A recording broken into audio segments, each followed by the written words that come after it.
The hydraulic wrench slipped in Jace Rowan's grease-slicked hand, banging distinctively against the conduit pipe with a sound that echoed like a gunshot in the cramped corridor. Jace hissed a curse through his teeth, dropping the tool into his heavy canvas belt. He wiped his forehead with the back of a glove that was arguably dirtier than his face. Another shift, another 3 credits an hour, another leak in a station that had been threatening to depressurize since before his grandfather was born.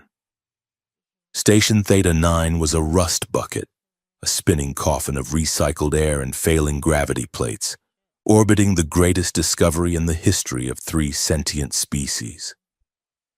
And Jace was the guy who made sure the toilets flushed. "Hey, Jace, throw me the sealant," a voice called out from the darkness of the maintenance shaft above him. Jace tossed the canister up. It was caught by Corin, a fellow grease monkey who had spent the last 4 hours complaining about the dorsal ventilation units. "You think the big brains ever come down here?" Corin asked, his voice muffled by the grating. "You think the xenolinguists or the astronavigators ever have to deal with black sludge dripping on their boots? They are too busy staring at the giant rock outside," Jace said, leaning against the bulkhead. He fished a nutrient bar from his pocket and peeled the wrapper. "Besides, if they came down here, they might realize that the life support system is held together by duct tape and prayers. We cannot have them panicking." Jace took a bite of the dry, tasteless bar and looked out the reinforced porthole to his left. There it was, the construct. It filled the view, swallowing the star field whole. It was a ring world, or a Dyson sphere fragment, or a god's discarded bracelet. The theories changed every week. It was made of obsidian metal that drank the light of the dying star nearby, veined with crystalline structures that looked like frozen lightning. It was silent. It was dead. It was older than the human species, older than the Cathari, older than the memories of the galaxy itself, and it was just sitting there, orbiting a pale, sick sun, ignoring the tiny flea of a research station buzzing around its equator. Cinematic shots of the station usually showed the flashing docking lights and the sleek shuttles of the dignitaries. They rarely lingered on Sector 4, where Jace stood, where the lights flickered with a rhythmic dying buzz and the hallways smelled of ozone and stale coffee. Jace's comms unit chirped on his shoulder. "Rowan, report to maintenance dispatch immediately," Jace groaned, tilting his head back. Corin laughed from the ceiling. "You are in trouble." "Rowan, what did you do? Did you rewire the mess hall fabricator to make actual beer again?" "That was one time."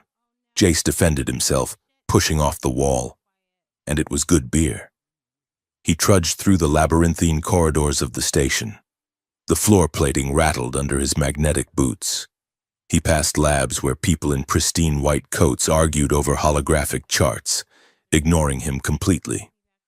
To them, he was part of the station's furniture, less interesting than a rivet.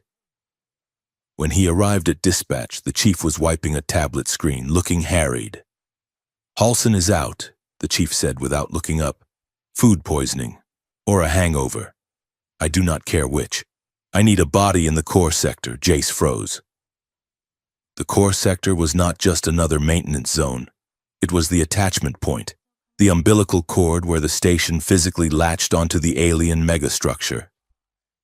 It was a restricted zone, wrapped in layers of security clearance that Jace definitely did not have. "I do not have the clearance for the core," Jace said. "You do now," the chief said, sliding a heavy black keycard across the counter. "Just for this shift. There is a power junction near the primary airlock that is fluctuating. Go reset the breakers. Reroute the secondary line if you have to. And Rowan? Yeah? Do not touch anything that hums. Do not touch anything that glows. In fact, do not touch anything that does not look like it was made in a factory in Detroit or Mars." Clear? Crystal, Jace said, taking the card. It felt heavy in his hand, cold and substantial. The walk to the core sector took 20 minutes. As he crossed the threshold from the human-built station into the docking clamps, the architecture changed. The floor became seamless, a dark, matte material that felt slippery despite having perfect traction. The air grew colder, crisp and thin, smelling of snow and static electricity. The lights here were not the flickering fluorescence of the maintenance decks. They were recessed strips of amber and soft blue, steady and ancient. Jace found the power junction box. It was an ugly, human-made metal box bolted crudely onto the elegant alien wall, like a bumper sticker on a masterpiece painting. He popped the panel open and sighed. The wiring was a rat's nest. This was going to take hours. He set up his work light, casting a harsh white cone of illumination into the vast, cavernous room behind him. He tried not to look at it, but the sheer weight of the space pressed on the back of his neck. Finally, curiosity won. He turned around. "Holy Mother of," Jace whispered. He was in the core chamber, in the center of the vast cathedral-like darkness, suspended in mid-air by fossilized conduits that looked like the roots of a petrified tree. Was the computer. It was a lattice of crystal and dark metal, towering 50 feet high. It did not look built. It looked grown. Facets of the crystal caught the stray beam of his flashlight, reflecting deep, swimming purples and blacks. It was utterly silent. There was no hum of cooling fans, no blink of status LEDs. It was a tombstone the size of a building. Jace shivered and turned back to the fuse box. Just a job, just a junction. Fix the wire, get the paycheck, buy a drink. 30 minutes passed. The silence was heavy, oppressive. It felt like the room was holding its breath. Jace's hands worked automatically, stripping wire, crimping connections. Man, I hate this connector type, Jace muttered to himself. The sound of his own voice startling him. He cleared his throat. It was too quiet. He needed noise.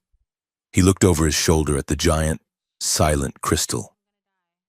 "You are not much for conversation. Are you, big guy?" Jace asked the machine. "Nothing. Not even an echo." "I get it," Jace continued, turning back to his work but keeping up the chatter. "The strong, silent type. I date girls like you sometimes. Well, I used to. Before I took this job, now I mostly date my hand in a bottle of synthetic whiskey." He chuckled at his own sad joke, twisting a bolt into place. "You know, you are lucky you are asleep," he told the towering alien relic. "You are not missing much. The pay is garbage. The food tastes like wet cardboard. And the brass, the officers, they are all so tight-laced I am surprised they can walk." He leaned back, wiping grease on his pants. "I almost got spaced 3 months ago," Jace confided to the darkness. "Fixing an external array? Tether snapped. Just floated there for 20 minutes staring at your big metal shell. Thought I was dead. Nobody answered the comms. I had to pull myself back in by the emergency cable, and hand over hand." He looked at his hands, scarred and stained with oil. "Nobody even said good job," he whispered. "Just yelled at me for damaging the cable." He sighed, feeling the old, familiar ache of loneliness that he usually buried under bad jokes and overwork. He looked up at the crystal lattice, his flashlight beam hitting the center of the mass. "So I get it, buddy. Sleep is better. If I could sleep for 1,000 years, I would probably do it too. Just wake me up when humanity figures out how to be decent. Yeah?" Jace reached out to grab his wire cutters. Without warning, a sound felt rather than heard vibrated through the soles of his boots. A deep, resonant thrum, like a cello string the size of a suspension bridge being plucked in the dark.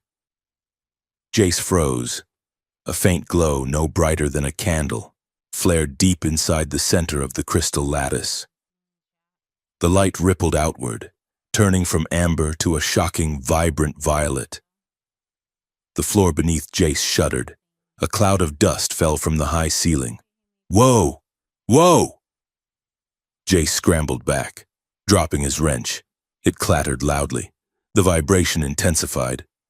The air in the chamber suddenly grew heavy, charged with static that made the hair on Jace's arm stand straight up. The obsidian walls began to hum. "I am sorry," Jace yelled, holding his hands up, palms open, backing away toward the door. "I did not mean to wake you up. I was just venting. Please calm down." He spoke to it instinctively, the way he would speak to a stray dog that was baring its teeth in an alleyway. Soft, pleading, terrified but steady. "It is okay," Jace said, his voice trembling. "I am leaving. You can go back to sleep. Just easy now." The violent shaking stopped instantly. The glow in the center of the lattice stabilized. It did not fade. Instead, it sharpened. Floating glyphs, complex, three-dimensional shapes made of pure light, began to drift from the crystal, hanging in the air like smoke rings. They rotated slowly. Jace stared, his heart hammering against his ribs like a trapped bird. He took a cautious step forward. Can you hear me?" The glyphs pulsed brighter. A warm, golden ripple washed over the crystal surface. "You can," Jace whispered. He took a breath. "Are you okay?" The light shifted to a soft blue, dimming slightly, a visual sigh. The door to the chamber hissed open behind him. "Freeze. Hands where I can see them." Jace spun around. 3 station security officers in tactical armor stormed in, rifles raised. Behind them, a gaggle of scientists in white coats stumbled into the room, their eyes wide, tablets recording. "Do not shoot," Jace yelled, shielding his body. I did not touch it." The officers ignored him, taking up defensive positions. "Secure the perimeter," one shouted. Then the brass arrived. General Kalen, a human officer with more medals than sense, marched in, flanked by 2 aides. A tall, thin scientist with thick glasses pushed past the guards. "It is active." The scientist gasped, looking at the readings on his datapad. Energy output is off the charts. "It is awake." General Kalen stepped forward, clearing his throat. He adjusted his uniform and looked up at the towering machine. He spoke in a booming, practiced voice. "This is General Marcus Kalen of the United Terran Coalition. We greet you in the name of peace and cooperation. Identify yourself." The crystal lattice remained motionless. The glyphs that had been floating in the air froze, then dissolved. The warm light faded back to a dull, uninterested gray. The general frowned. He repeated the greeting in standard trade speak, then in Cathari, then in binary. "Nothing. Try the synthesizer," the general barked. A tech hurried forward with a large speaker unit. It began to emit a series of mathematical tones and screeching noises, a universal greeting algorithm designed by the best linguists in the system. The computer did not even flicker. It looked as dead as a stone. The general turned red. "Is it malfunctioning? It was glowing a second ago." Jay stood near the wall, sandwiched between 2 guards who looked ready to tackle him. He looked at the machine. He could feel something, a heaviness in the air, a sense of withdrawal. It felt like a kid who had shut their bedroom door because the parents were shouting. He stepped forward. "Hey," the guard warned, grabbing his arm. "Let him go," the scientist said, watching the energy readings. The spike occurred when he was alone. Jace rubbed his arm and looked up at the dark crystal. He felt stupid. He felt exposed. But he also felt bad for the thing. "Sorry about them," Jace said, his voice cracking slightly in the silence. "They are just excited. They do not get out much." The reaction was instantaneous. A pulse of brilliant white light shot through the veins of the lattice. The room lit up as if a star had been born in the center of the chamber. The floating glyphs returned, twice as many as before, swirling around Jace in a joyous, chaotic dance. A low, harmonic hum filled the air, sounding almost like a purr. The general took a step back, shielding his eyes. The scientists gasped. It likes him," someone whispered. Jace smiled nervously. "Yeah, well, I have that effect on people. Mostly bad, usually." He looked at the machine. "You are terrified, are you not? All these people yelling." The light shifted to a soothing, agreeing amber. The room fell into a stunned silence. Every eye, human and camera lens alike, was fixed on the grease-stained maintenance tech and the awakened god. The transmission hit the Cathari Assembly Hall 3 hours later, on the other side of the sector aboard the flagship Void Dancer. Lyris Sale stood by the viewport, watching the stars streak by in warp space. She was beautiful in the way a diamond was beautiful, hard, sharp, and capable of cutting glass. Her skin was a pale, iridescent pearl, shimmering with faint violet undertones. From her temples, 2 elegant curving horns swept back into her silver hair, crowning her head like a natural tiara. Her eyes were solid pools of bioluminescent teal. She was a diplomat, she was a scholar, and she was currently very, very annoyed. "You are sending me to babysit a janitor?" Lyris asked, not turning around. The hologram of High Counselor Vorith flickered on the desk behind her. "We are sending you to investigate a potential catastrophic threat.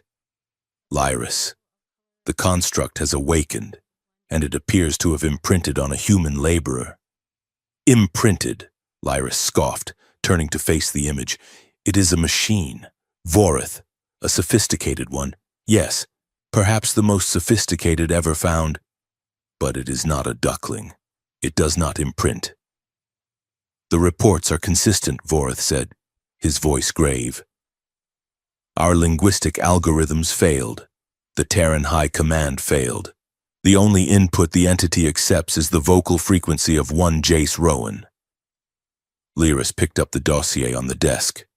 A grainy security photo of a human male with messy brown hair, oil smudges on his cheek, and a lopsided grin stared back at her. He looked unkempt. He looked unremarkable.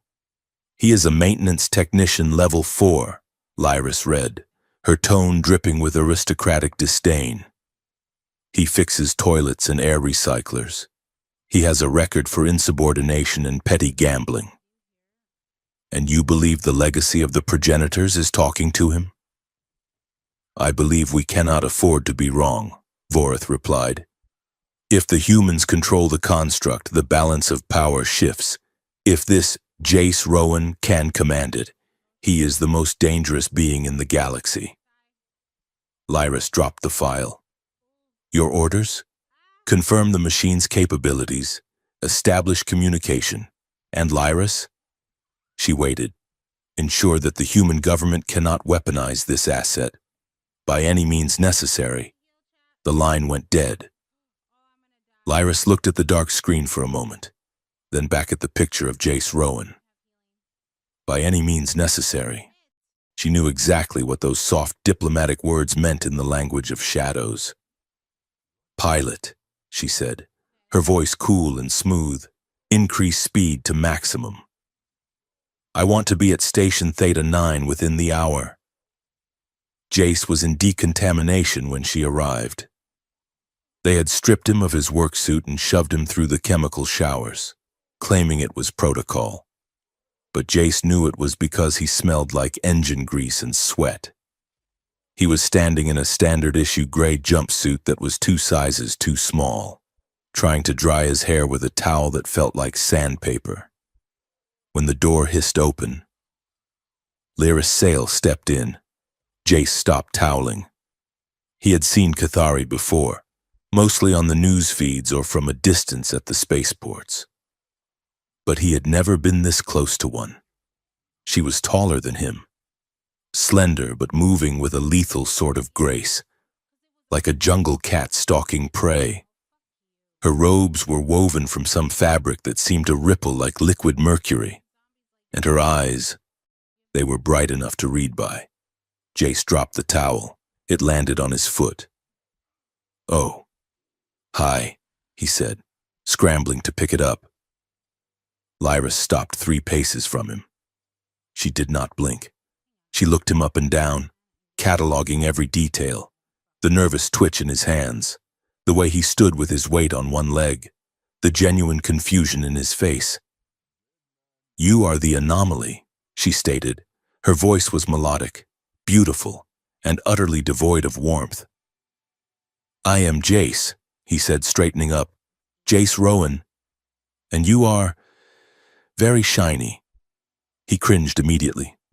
Very shiny. That was the best his brain could come up with? Lyris tilted her head slightly, a gesture that conveyed microscopic amounts of amusement. "I am Lyris Sale, High Envoy of the Cathari Assembly. I am here to determine why a hyper-advanced intelligence has decided to converse with a man who, according to his file, once tried to repair a fusion drive with chewing gum." "It was industrial adhesive," Jace corrected, feeling his face heat up. "And it worked. For a week." Lyris walked past him, the air around her smelling of ozone and rare flowers. "Come, Mr. Rowan, the machine is waiting, and my patience is significantly shorter than its dormancy period." The observation deck overlooking the core chamber was crowded. Generals, admirals, counselors, and scientists were packed in shoulder to shoulder. Below, through the blast-proof glass, the computer sat dark and silent. Lyris stood at the central console, her fingers flying over the holographic controls. She spoke into the comms link, her voice projected into the chamber below. "Akuria vasto nim, eretu sola keth." It was High Cathari, a dialect spoken only by the priest castes of her homeworld, preserved for 5,000 years. It was the language of kings and scholars. The computer did nothing. Lyris frowned. She adjusted the frequency.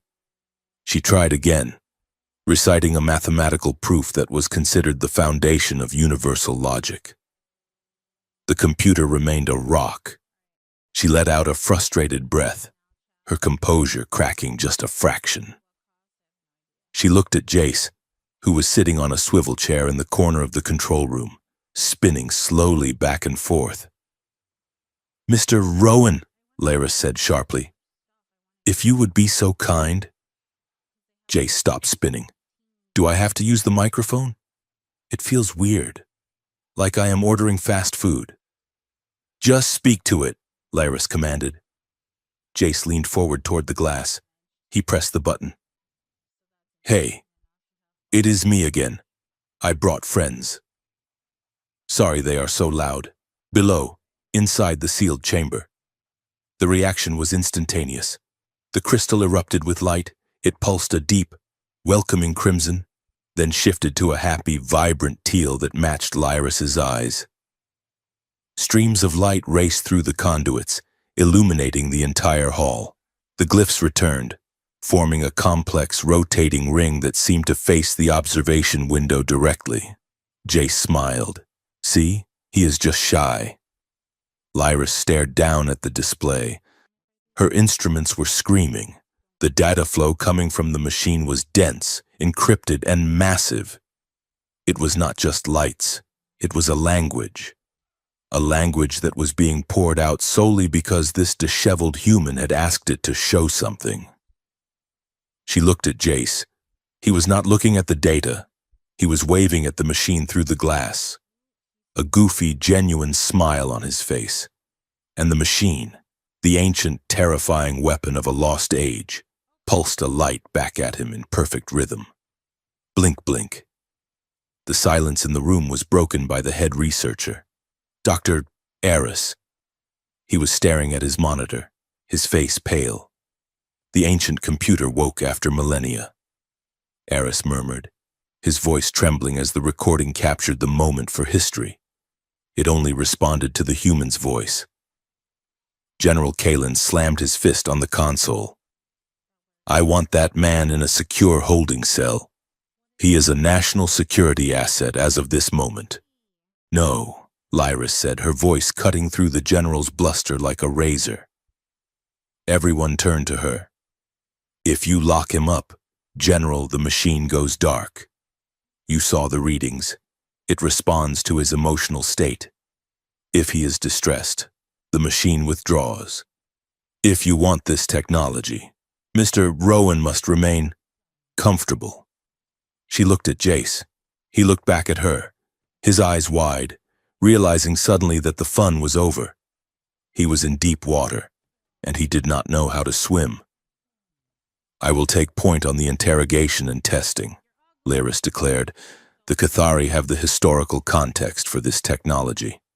It is only logical. The general narrowed his eyes. This is a human station, envoy, and it is a galaxy-ending threat. General, do you really want to argue jurisdiction while a god is waking up in your basement? The general ground his teeth but nodded. Fine, but my guards are everywhere. Lyris turned back to the window, watching the lights dance below. Her wrist unit buzzed silently against her skin. A text message, encrypted in a cipher only she possessed. Phase 1 complete. Confirmation verified. Asset is critical. Do not let the humans secure exclusive access. If extraction is impossible, neutralize the interface. Neutralize the interface. Kill Jace Rowan. Lyris looked at Jace's reflection in the glass. He was looking at his hands again, looking small and overwhelmed. He was just a mechanic. He had no idea what kind of game he had just sat down at. Professional curiosity warred with annoyance in her chest. Why him? Why, out of all the brilliant minds and powerful leaders? Did the machine choose this messy, unpolished creature? She watched him rub the back of his neck, a gesture of pure, unguarded anxiety. Interesting, she whispered to herself. She would figure it out. She would unlock the secrets of the machine. And then, she would decide whether Jace Rowan would live to fix another conduit, or if he would be just another casualty in the long, silent history of the construct. The coffee in the observation room tasted like burnt rubber and despair, but Lyris Sale drank it anyway. It was the only thing keeping her awake. Down in the core chamber, Jace Rowan was sitting cross-legged on the floor, a neural recorder strapped to his forehead like a bizarre, glowing headband. He looked ridiculous. He looked exhausted. He was currently telling the most advanced artificial intelligence in the known universe about his grandmother's recipe for stew. So the trick, you see, is not to oversalt the broth, Jace was saying, his voice amplified through the speakers in the observation deck. You have to let the root vegetables do the work. My Nana used to say that a good stew is like a good marriage. If you have to force the flavor, it is already ruined. The ancient crystal lattice pulsed a soft, contemplative orange. A ripple of light moved through the fossilized conduits, mimicking the rhythm of a nod. Lyris watched the data streams on her monitor. The machine was listening, not just recording audio, but processing the semantic weight of the words, analyzing the emotional cadence. He is treating it like a therapist, General Kalen grumbled, standing behind Lyris. We need tactical data. Ask him to ask it about the weapon systems, and we have tried that. General, Lyris said without turning around, 3 times yesterday, and every time Mr. Rowan asks about weapons, the machine goes dormant for an hour. It does not like the subject. It is a machine, Kalen snapped. It does not have likes or dislikes. It has protocols. Lyris took another sip of the terrible coffee. Or, perhaps, it has standards. She keyed the mic. Mr. Rowan, please focus. Ask the entity about the structural integrity of the outer ring. Jace looked up at the glass, squinting against the glare. Right. Structural integrity. Got it. Hey, big guy. The shiny lady upstairs wants to know if your house is falling apart. The machine flashed a sharp, jagged yellow pattern. A low, grinding sound vibrated through the floor plates. Jace winced. Yeah, I know. It is rude to ask. But they are worried the roof might cave in. The yellow softened to a grudging blue. A holographic schematic of the ring world appeared in the air, rotating slowly. It highlighted stress fractures in red. See? Jace said, pointing.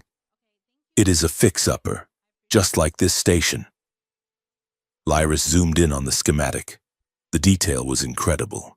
It was not just a map, it was a real-time diagnostic of a structure the size of a planet. How did you know to phrase it like that? Lyris asked, her voice cutting through the speaker. Phrase it like what? Jace asked, standing up and stretching his back. A audible pop echoed in the room. You personalized it. You asked about its house. Jace shrugged. Well, I figure if I had been asleep for 10,000 years and woke up to strangers measuring my walls, I would be cranky too.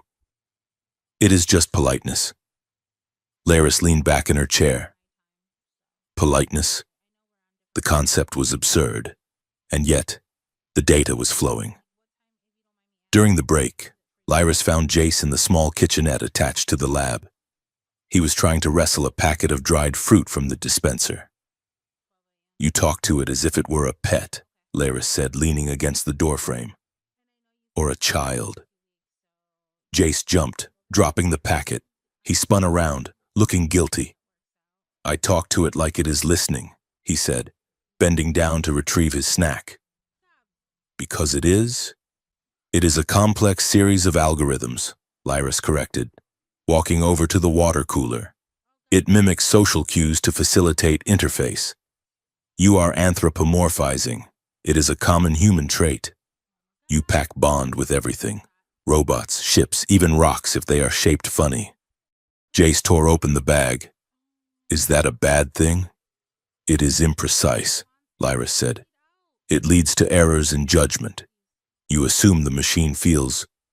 Therefore, you assume it has morality. That is dangerous. Jace chewed on a piece of dried mango, thinking. I grew up on the rim. Station 44. My dad was a scrapper. We used to find old mining drones drifting in the belt.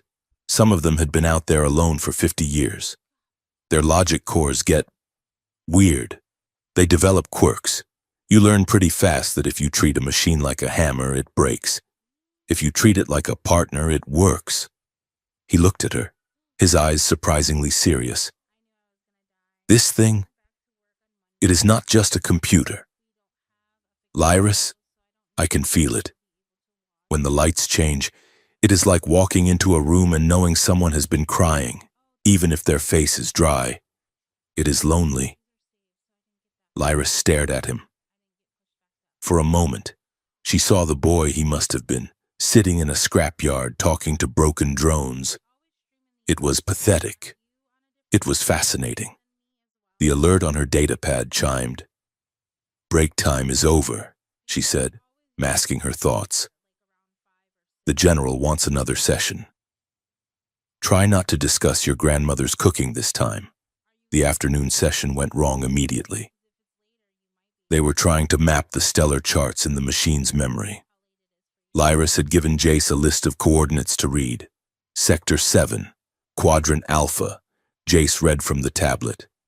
Show us the history. The machine did not just show a map. The air in the chamber violently twisted. The lights vanished.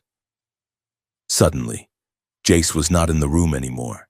He was floating in the void, a vision, projected with terrifying realism directly into his neural cortex and spilling out into the room as hard light holograms. Engulfed him, a fleet of ships, sleek and silver, burned in silence against a purple nebula. The detail was sickeningly real, hull plates buckling, atmosphere venting like frozen blood. The silent screams of dying crews transmitted as raw data pressure. Jace gasped, dropping to his knees. He clawed at his head. "Make it stop," he yelled. The scene shifted. A planet, green and vibrant, cracked open like an egg. Fire rained from the sky. The sense of loss was overwhelming, a psychic scream of billions of voices silenced in an instant. Jace curled into a ball, shaking. He could smell the burning ozone. He could feel the heat on his skin. It was too much. It was a memory of a genocide that had happened eons ago, and it was crushing him.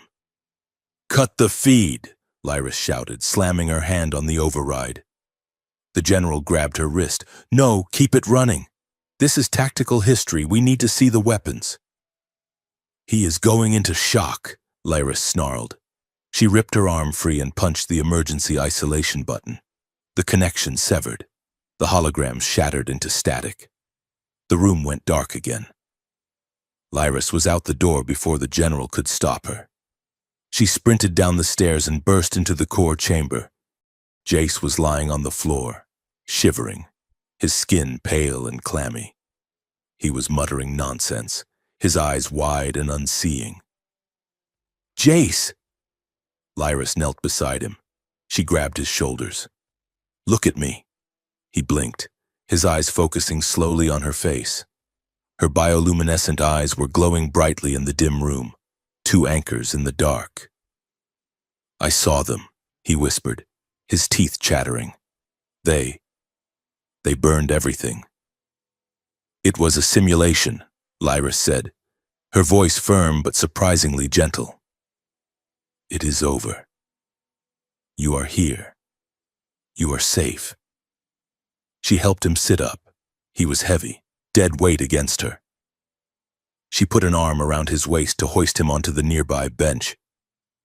For a moment, they were tangled together, the heat of his human body against the cool, smooth fabric of her uniform.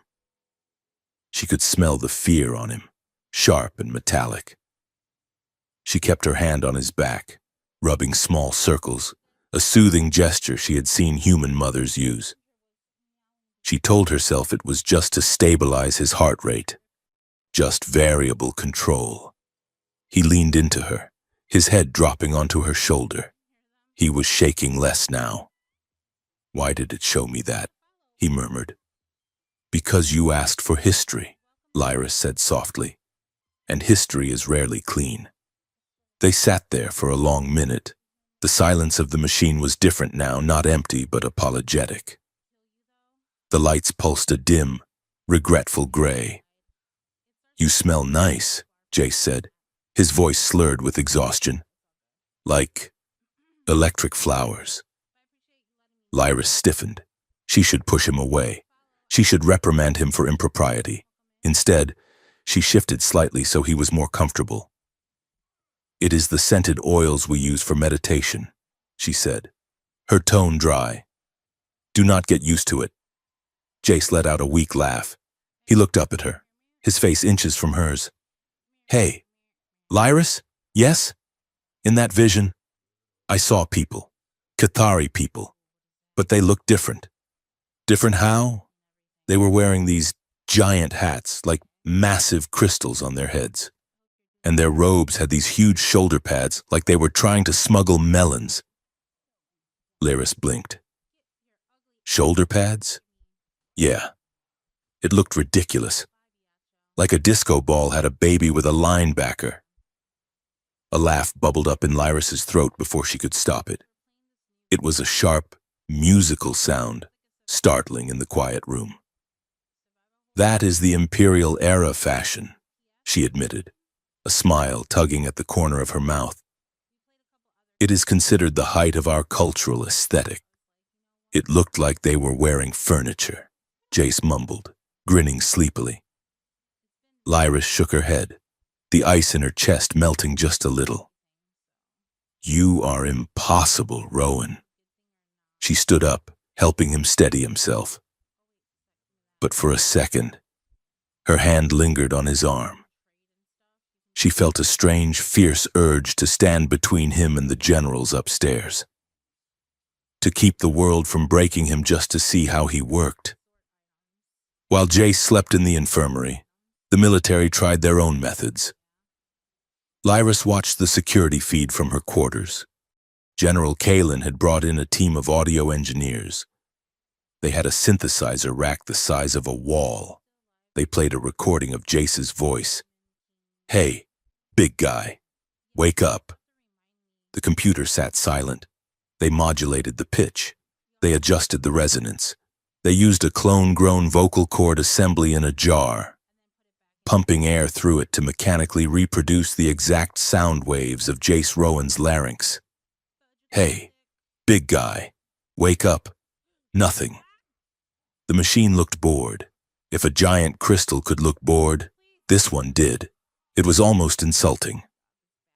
Lyris turned off the screen. They were idiots. They were trying to pick a lock that required a key made of soul, not just sound. Her terminal chimed. A priority message. High encryption. She sat down and keyed in her biometric code. The text scrolled across the screen. Red against black. Subject. Asset evaluation. From High Council Vorith. Status.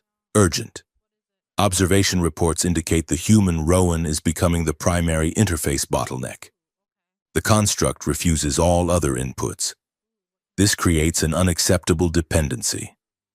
If the asset cannot be transferred to Cathari control, or if the interface cannot be replicated, the asset must be removed. A dead interface is preferable to a human-controlled one. You have 48 hours to secure independent access. If you fail, initiate protocol silence. Eliminate the variable. Lyris stared at the words. Eliminate the variable. It was a polite way of saying, kill the janitor. She felt a cold knot tighten in her stomach. She looked at her hands. They were steady. She was a diplomat, but she had been trained in the arts of necessity. She had killed before for the good of the assembly. But Jace? With his bad jokes and his grandmother's stew recipes. She closed the terminal. She went back to the core the next morning. Jace was there, looking better, eating a sandwich with one hand and rewiring a loose panel with the other. Morning sunshine, he called out when he saw her. Lyris did not smile. She walked over to the console. We are going to try something different today, she said. No audience, just us. She had disabled the observation deck feeds. A loop of empty room footage was playing upstairs. What is the plan? Jace asked, wiping crumbs from his mouth. I am going to give you phrases, Lyris said. You will repeat them, exactly as I say them. She stepped close to him, too close. She could see the flecks of gold in his brown eyes. Say this. I command you to open the archive. Jace frowned. Okay. I command you to open the archive. The machine flickered a dull, confused yellow. Nothing happened. Say it again, Lyris ordered. Louder, with authority. I command you to open the archive. Jace shouted. The machine dimmed. It looked like it was flinching. No, Lyris hissed. She leaned in, her lips almost brushing his ear. She whispered, her voice low and intense. Say it like you need it. Say it like you are asking a friend for help.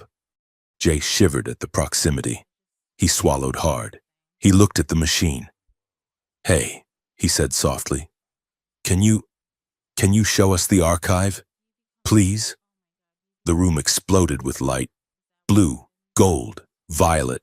A holographic menu unrolled in the air, vast and intricate. Lyris pulled back, her eyes wide.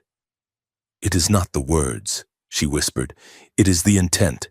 She grabbed Jace's chin, turning his face toward hers. She needed to be sure. Say, I authorize the weapon systems, Jace pulled back. No, I do not want to do that. Say it, Lyris commanded. I authorize the weapon systems, Jace said flatly. The machine turned a dark, angry red. The air pressure dropped. A warning siren began to wail in the distance, but the weapons did not arm. The machine was refusing him because he did not mean it. Lyris let him go. She stepped back, her mind racing. It is a moral filter, she realized. It is a conscience. It only works if the user believes in the command. This was a disaster. The military wanted a gun. The council wanted a tool. But the machine was a mirror. It would never fire a shot unless Jace Rowan truly wanted to kill. And Jace Rowan did not want to kill anyone. You okay? Jace asked, watching her face. You look scared. I am not scared. Lyris lied. She turned away. I am calculating. The meeting that evening was a bloodbath of words. They were in the station's conference room. General Kalen and his staff on one side, Lyris and her aides on the other. This is unacceptable. Kalen slammed his hand on the table. We have a dreadnought sitting in the basement and we cannot even turn it on because the janitor is a pacifist. He is the interface, General, Lyris said coolly. You cannot bypass him. Then we force him, Kalen shouted. We drug him. We condition him. We make him want to fire the weapons. That will damage the connection, Lyris argued. The entity responds to authenticity. You cannot fake a soul, General. Then we cut him out, Kalen spat. We dissect the connection.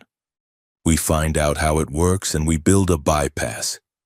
Dissecting him would kill him, Lyris said, her voice dropping an octave. Kalen shrugged. He is a maintenance tech. Envoy. He is expendable. The security of the Terran coalition is not... Lyris felt a surge of cold rage. She stood up. The Cathari Assembly claims jurisdiction over the construct. It is our heritage. We will not allow you to butcher the interface. Oh, stop the High and Mighty Act, Kalen sneered. I have seen your fleet movements. Your people want this thing just as bad as we do. You are just mad we found it first. Lyris glared at him. She wanted to deny it, but she knew about the message on her terminal. She knew about protocol silence. We are done here, she said, gathering her datapad. The testing continues tomorrow, under my supervision. She walked out, her head high, but her hands were shaking. She found him in Maintenance Tunnel 4B later that night. It was a narrow, dimly lit service corridor that ran along the spine of the station. Jace was sitting on a crate, looking out a small porthole at the stars. He had a bottle of the synthetic whiskey he had mentioned. You are not supposed to be here, Lyris said, her voice echoing in the metal tube. You are under confinement.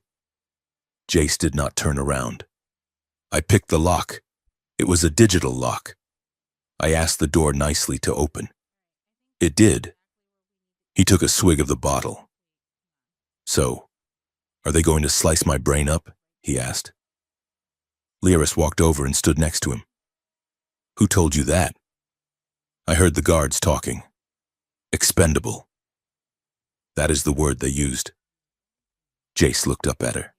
He looked tired, not sleepy tired, but soul tired. I am just a guy. Lyris. I fix pipes. I drink cheap booze. I am not whatever you people want me to be. Lyris looked at him.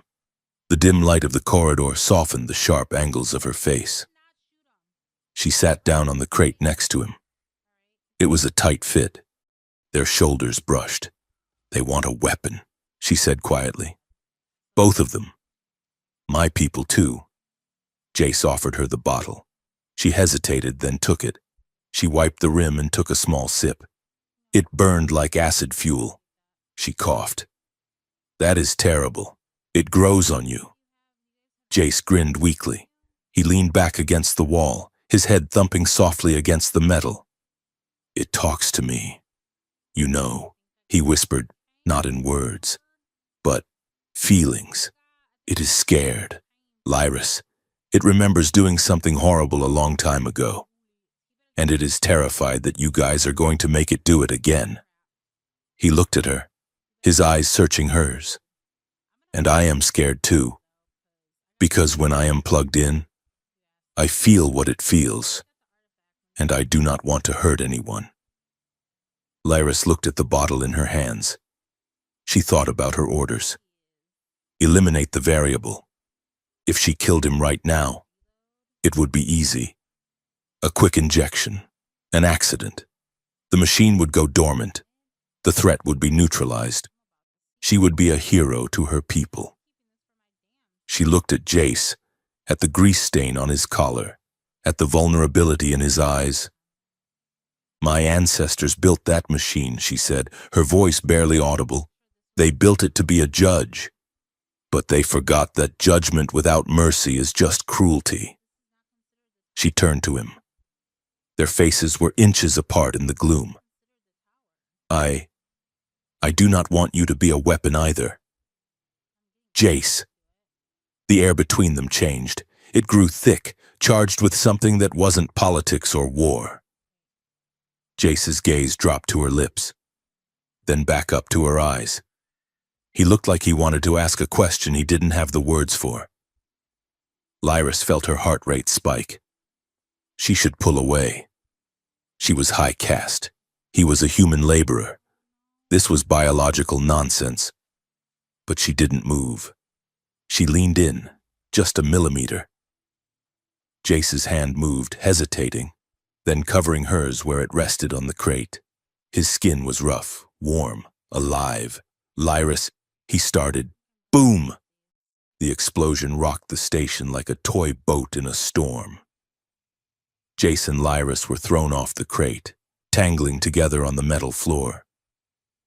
The lights died instantly, replaced by the screaming red strobe of emergency klaxons. Atmospheric breach in Sector 5. A computerized voice shrieked, "Structural failure imminent." Jace scrambled up, pulling Lyris with him. What was that? An explosion? Lyris coughed, dusting off her robes. Near the core? Terrorists? Jace asked. Or a distraction, Lyris said grimly. Suddenly, the floor beneath them vibrated, not from the explosion but from a deep, resonant thrum. Jace's eyes went wide. He grabbed his head. "It is calling me," he gasped. "What?" "The computer, it is shouting." He grabbed Lyris's hand. "We have to go. It says the main corridor is collapsing. We have to go left." "Left? That is a dead end," Lyris shouted over the alarms. "Trust me," Jace yelled. He dragged her down the dark corridor. They sprinted past venting steam pipes and sparking wires. The station groaned around them, metal shrieking as the explosion's stress fractures spread. They reached the end of the hall, a sealed bulkhead door. "It is locked," Lyris shouted. "I told you!" Jace slammed his hand against the panel. "Open! Now!" The door didn't just open, it was ripped off its tracks by magnetic force, flying inward. "The computer helped," Jace yelled, pulling her through. They ran through the service shafts, guided by Jace's instincts.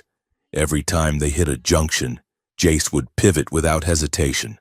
Right, down, jump here. The lights in the hallway were flickering in a perfect rhythm. Thump, thump, thump, thump. "Is that?" Lyris panted. "My heartbeat," Jace said, breathless. "It is syncing with me." They burst out into a secure hangar bay near the rear of the station. It was relatively untouched by the blast. "Safe," Jace wheezed, leaning against a crate. "We are safe." Lyris checked her datapad. She was trying to access the security logs to see who had set the bomb. The official feed was already broadcasting. Terrorist attack on Station Theta 9. Radical human faction claims responsibility. "Lies," Lyris muttered. She bypassed the firewall, using a backdoor code her brother in intelligence had given her. She pulled up the raw sensor data from the blast site. She froze. The explosive signature, "It is not human tech. It is a Cathari-Terran hybrid compound, military grade. She looked at Jace. It was not terrorists, she whispered, horror dawning on her face. It was a joint operation, a black ops cell. Why would they blow up their own station? Jace asked. To create chaos, Lyra said, her voice shaking. To justify seizing the asset.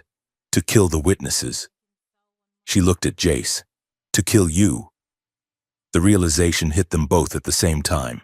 The governments, both of them, had decided that if they couldn't control the game, they would flip the board. We have to get out of here, Jace said, standing up. Lyris looked at the shuttle docked in the bay. It was a small, beat-up freighter. We cannot, she said.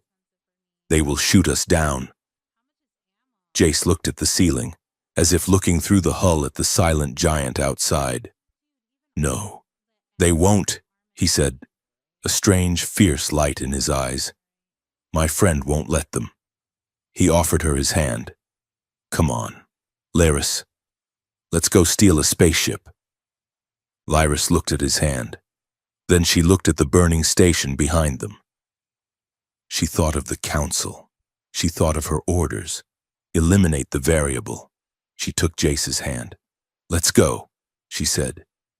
The interrogation room smelled of antiseptic and ozone, a sterile scent that did nothing to mask the underlying odor of burnt circuitry drifting in from the station's ventilation system.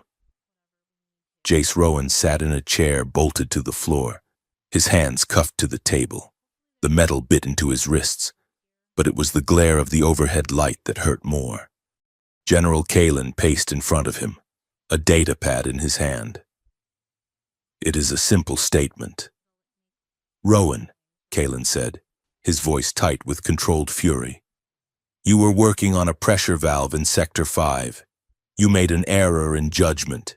You bypassed a safety protocol. The resulting pressure spike caused a localized explosion. It was an industrial accident.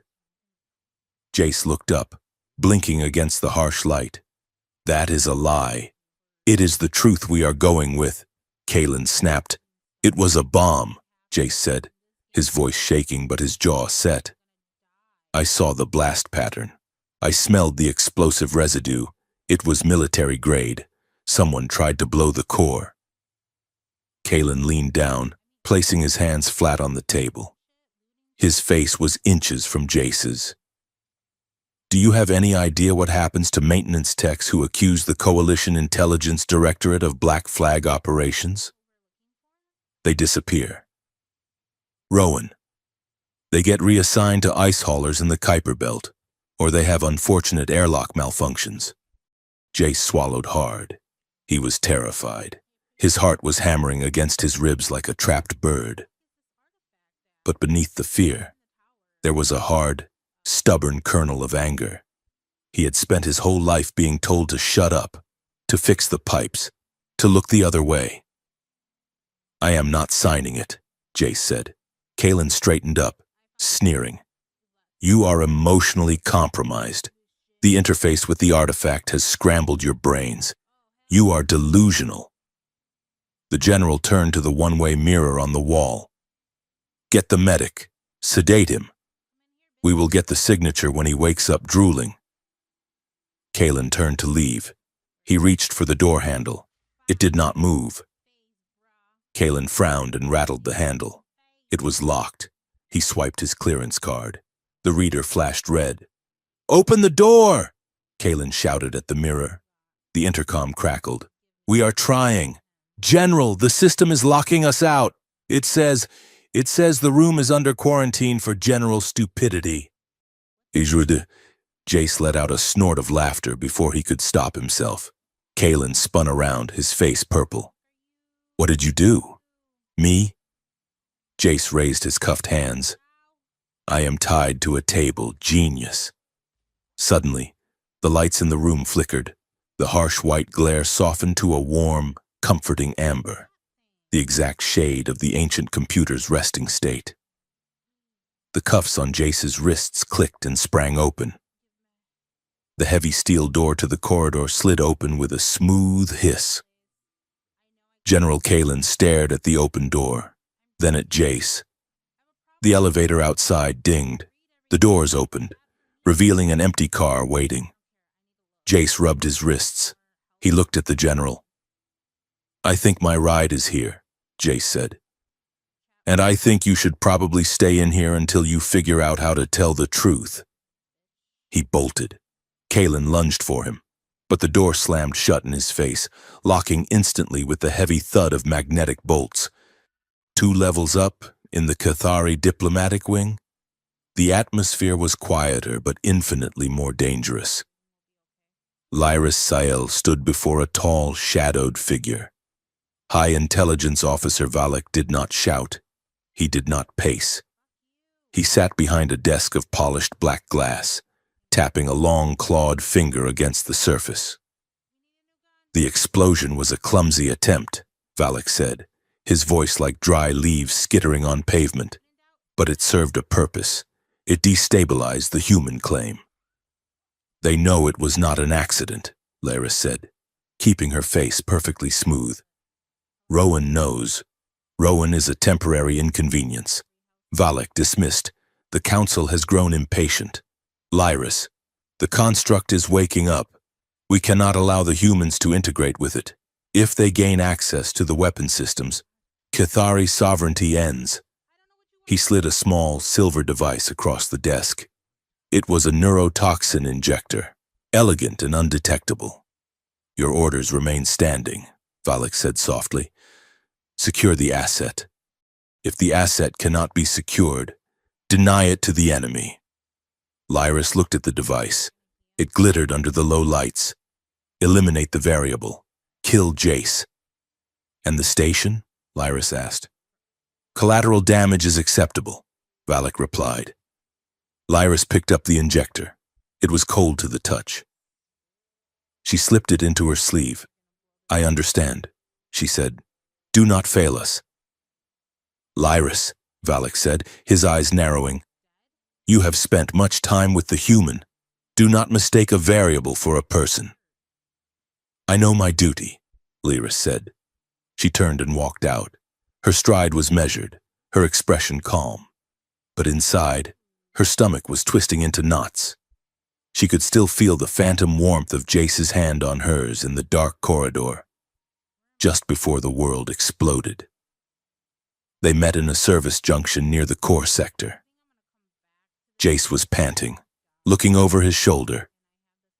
Lyris looked immaculate, but her eyes were darting toward the shadows. The air between them was sharp, brittle with the unspoken things that had happened in the debriefing rooms. Jace looked at her, and for the first time, he did not look at her with awe or attraction. He looked at her with suspicion. "Did you know?" Jace asked, his voice low. "About the bomb?" Lyris stiffened. "I did not, but your people did," Jace said. "Just like my people." Lyris did not answer. She could not lie to him, not anymore. Instead, she reached into her pocket. Jace flinched, stepping back. Lyris froze. He thought she was going for a weapon.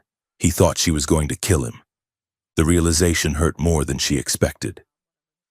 She slowly withdrew her hand, holding out a small, crystalline data chip. "Take this," she said. "What is it?" "Files," Lyris whispered. "I pulled them from the secure archives while Valak was lecturing me. It is history. Jace, real history, not the propaganda they teach us." Jace hesitated, then took the chip. He slotted it into his datapad. Text scrolled across the screen. Ancient Cathari dialects, translated by Lyris's annotation software. Project Dawnsinger. Subject Voicebearer. Protocol Final Judgment Voicebearer. Jace read. "That is me? It is the title of the interface," Lyris explained. "The one who speaks for those who have no voice. And the protocol, it is a kill switch. Jace, a way to use the machine to scour entire solar systems of life." Jace looked up, his face pale. "That is what they want. That is why they are fighting over it. They do not want a computer. They want a genocide button. We cannot stay here, Lyra said. Valak gave me tools to ensure you do not talk. She showed him the silver injector in her sleeve, then dropped it onto the floor and crushed it under her heel. Jace stared at the broken shards. You were supposed to use that on me? I was ordered to, Lyris corrected. I chose not to. She looked at the ventilation grate above them. But if we stay, someone else will follow that order. We have to leave. Now. Where do we go? Jace asked. We are on a station in deep space. Jace, Lyris said urgently. The machine showed you a map before, when you asked about its home. Jace closed his eyes. He thought back to the vision, the star field, the burning fleet, and a specific coordinate pulsing like a heartbeat in the dark. I remember, he said. He tapped his comms unit, but not to call a person. He spoke to the air. Hey, big guy, can you show us the way out? The lights in the corridor surged. The ventilation grate above them rattled and popped open, the screws unscrewing themselves and floating in the air. Jace grinned, though it looked terrified. Thanks. The escape was a blur of adrenaline and physics. They scrambled through the ventilation shafts, crawling on hands and knees over optical cables and air ducts. The station was on full lockdown. Sirens wailed, a constant headache-inducing shriek. Security drones buzzed through the main corridors, scanning for thermal signatures. Every time a drone approached their position, a steam pipe would conveniently burst, obscuring the sensors, or a blast door would slam shut, cutting off the pursuit. It is like having a poltergeist on our side, Jace grunted, pulling himself up a vertical ladder. A poltergeist with godlike processing power, Lyris corrected, following him. Her elegant robes were snagged and torn, stained with grease. She ripped the hem off to move faster. They reached the zero-G transit shaft, a massive, hollow tube running the length of the station's spine. Gravity was offline here to facilitate cargo movement. We have to jump, Jace said, looking down into the abyss. The hangar deck is 2 kilometers down. 2 kilometers? Lyris looked pale. Do not worry, Jace said, grabbing a floating handle. It is just falling. But slower. They pushed off. Weightlessness took them. They drifted down the center of the shaft, picking up speed. It was silent here, the air currents rushing past their ears. Below them, a squad of security guards in mag boots appeared on a maintenance ring. Targets acquired, one shouted, raising a rifle. Jace twisted in midair. Hey, no shooting. The lights in the shaft strobed violently, blinding the guards. The gravity plating on the ring suddenly reversed polarity. The guards yelled as they were flung upward toward the ceiling, their shots going wild. Nice shot, Jace yelled to the empty air. They hit the hangar deck, breaking field. Decelerating hard, they tumbled out of the airlock and onto the deck plating, gasping for breath. Hangar Bay 4. It was supposed to be empty, but a small, ugly freighter sat on the pad. It looked like a brick with engines taped to it. The name painted on the side was the Rusty Bucket, but someone had spray-painted the indestructible over Rusty. A woman was welding a strut on the landing gear. She was human, broad-shouldered, with graying hair tied back in a severe bun. She wore a flight suit that had seen better decades. Hey, Jace shouted, running toward her. We need a ride. The woman flipped up her welding visor. She glared at them. Get lost, she barked. I am not a taxi service, and you look like trouble. We are trouble, Lyris said, stepping forward. We are the most trouble you will ever meet, and we can pay you. The woman snorted. With what? You look like a mechanic and a... Well, I do not know what you are, honey, but you look expensive. I am High Envoy Lyris Sale, Lyris said, drawing herself up. And I can authorize a transfer of 50,000 credits to your account the moment we clear the jamming field. The woman hesitated. 50,000? Plus, Jace added, looking at the squad of armored troops bursting through the hangar doors behind them. We are leaving right now, whether you are flying or not. The woman looked at the troops. She looked at Jace. She spat on the deck. Get in. They scrambled up the ramp. Laser fire peppered the hull around them. Pebble, the woman shouted as she vaulted into the pilot's seat. Fire it up! We are burning hot! A holographic avatar appeared on the dash, a small, round rock with googly eyes and a mouth drawn in crayon. I, Captain Dara, the rock chirped in a voice that sounded like a helium-addicted game show host. Initiating emergency departure, I hope everyone is wearing clean underwear. The ship lurched. The engines roared with a sound like a dying dragon. The indestructible bucket tore through the magnetic containment field, shattering the hangar force screen, and blasted into the void. Once they were in hyperspace, the shaking stopped. The roar of the engine settled into a steady, rhythmic thumping that sounded worryingly like a washing machine with a brick in it.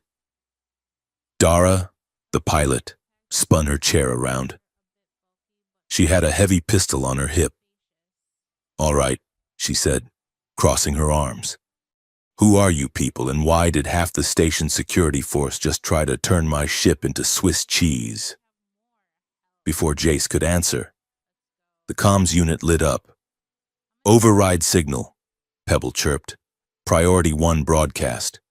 From the United Terran Coalition and the Cathari Assembly. Put it on screen. Dara sighed. The holographic display flickered to life. 2 faces appeared.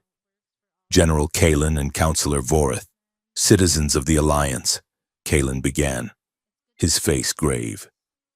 We are issuing a Level 5 fugitive alert for 2 dangerous individuals. Jace's face appeared on the screen.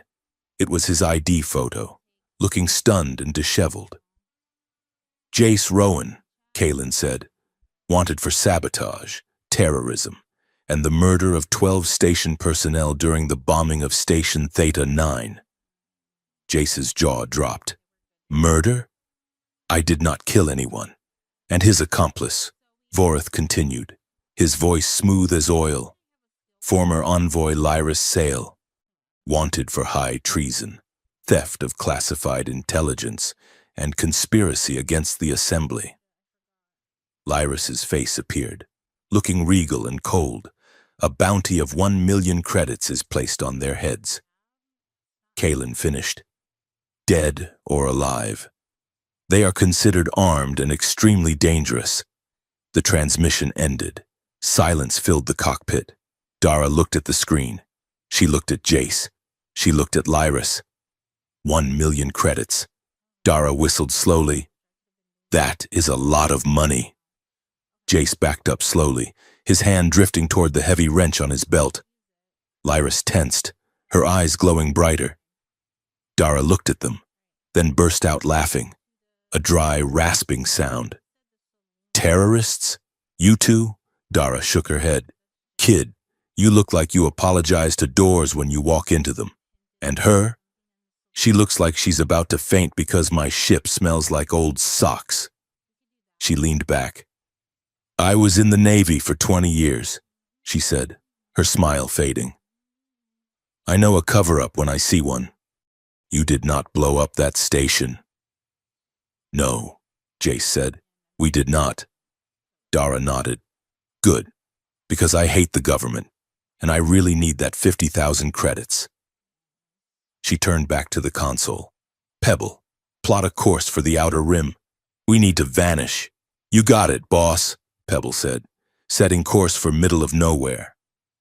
Estimated time of arrival. Eventually. The freighter was small, painfully small. It had 2 cabins. Dara took one. That left one for Jace and Lyris. It had 1 bunk. I will sleep on the floor. Jace said immediately, throwing his bag down. Do not be ridiculous, Lyris said, looking at the metal grating. You are injured. I will take the floor. We can take turns, Jace compromised. It is a big bed, sort of. Lyris looked at the bunk. It was barely wide enough for a large human. We will figure it out, she said stiffly. The first 2 days were a comedy of errors. The bathroom, the refresher, was a closet-sized nightmare with a door that did not lock properly. On the second morning, Jace walked in while Lyris was changing her tunic. He froze. She was not just pale skin.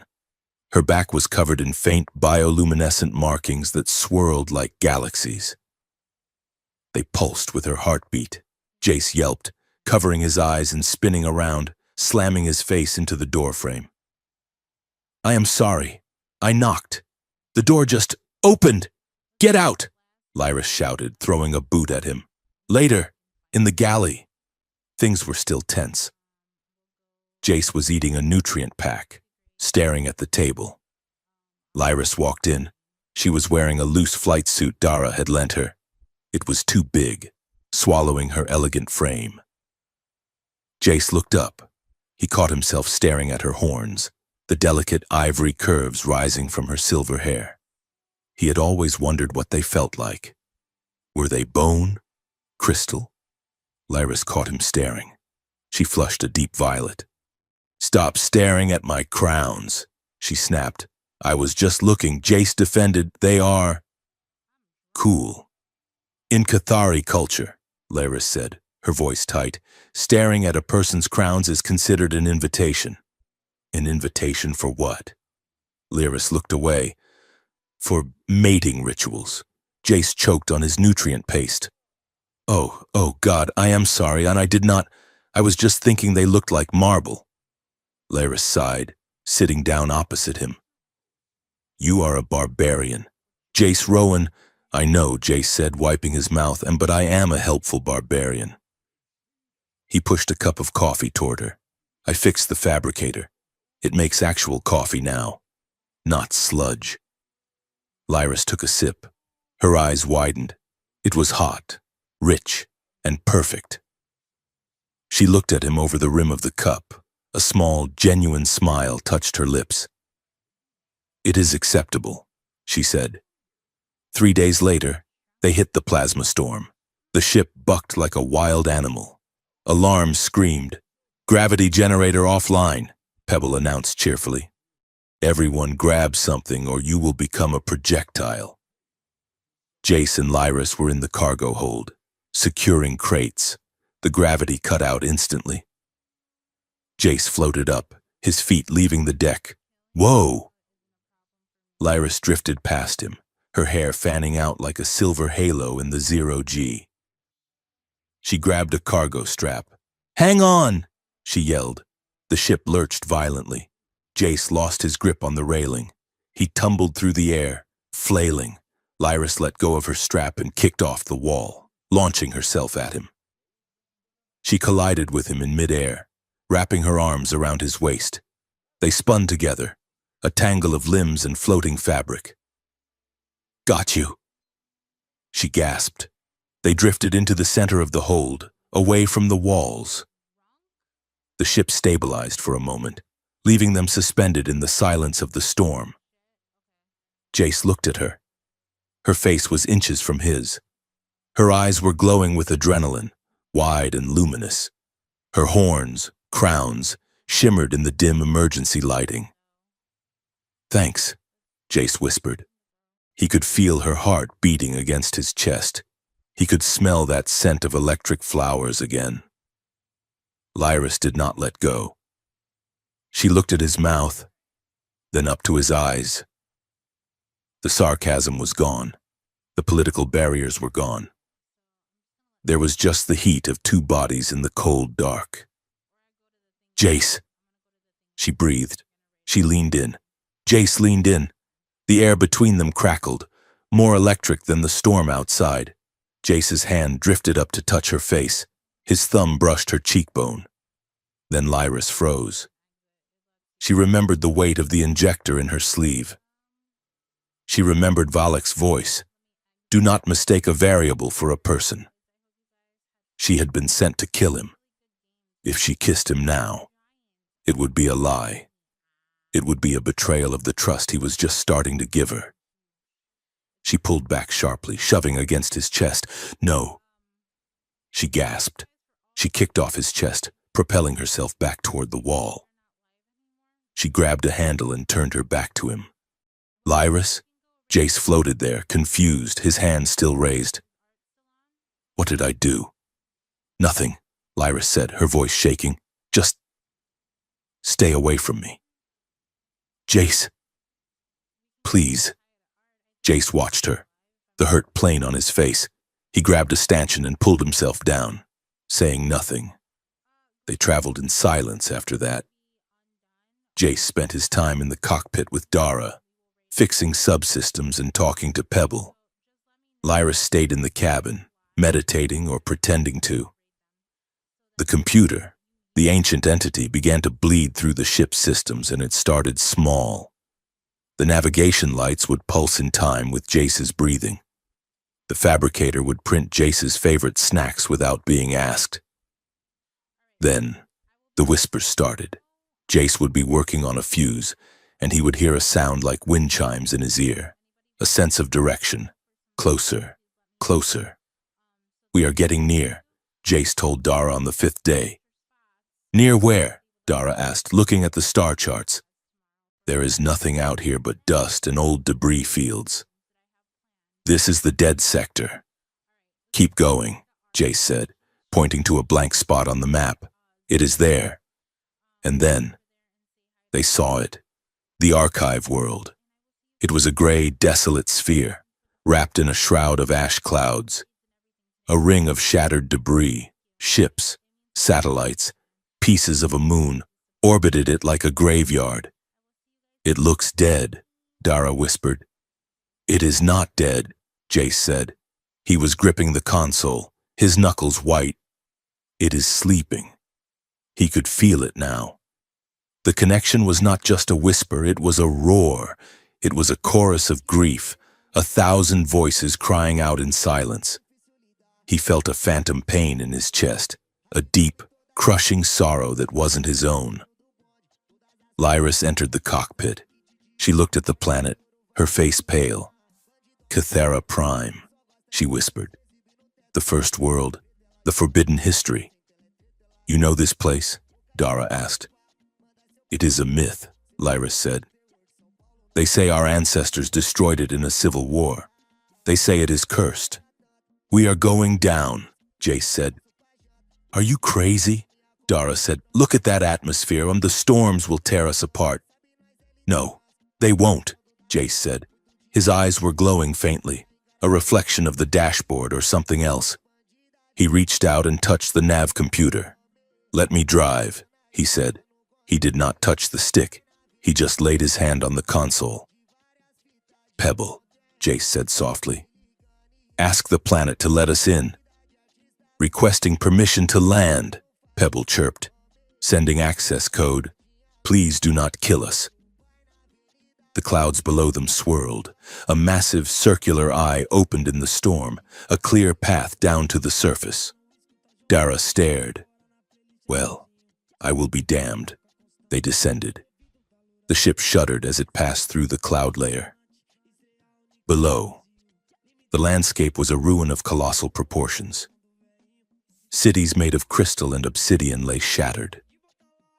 Towers that had once scraped the sky were now broken stumps, but in the center of the destruction, half buried in ash and overgrown with strange glowing moss, lay a massive temple complex. It pulsed with a faint, rhythmic light. The voice in Jace's head became clear. It was not words. It was an emotion.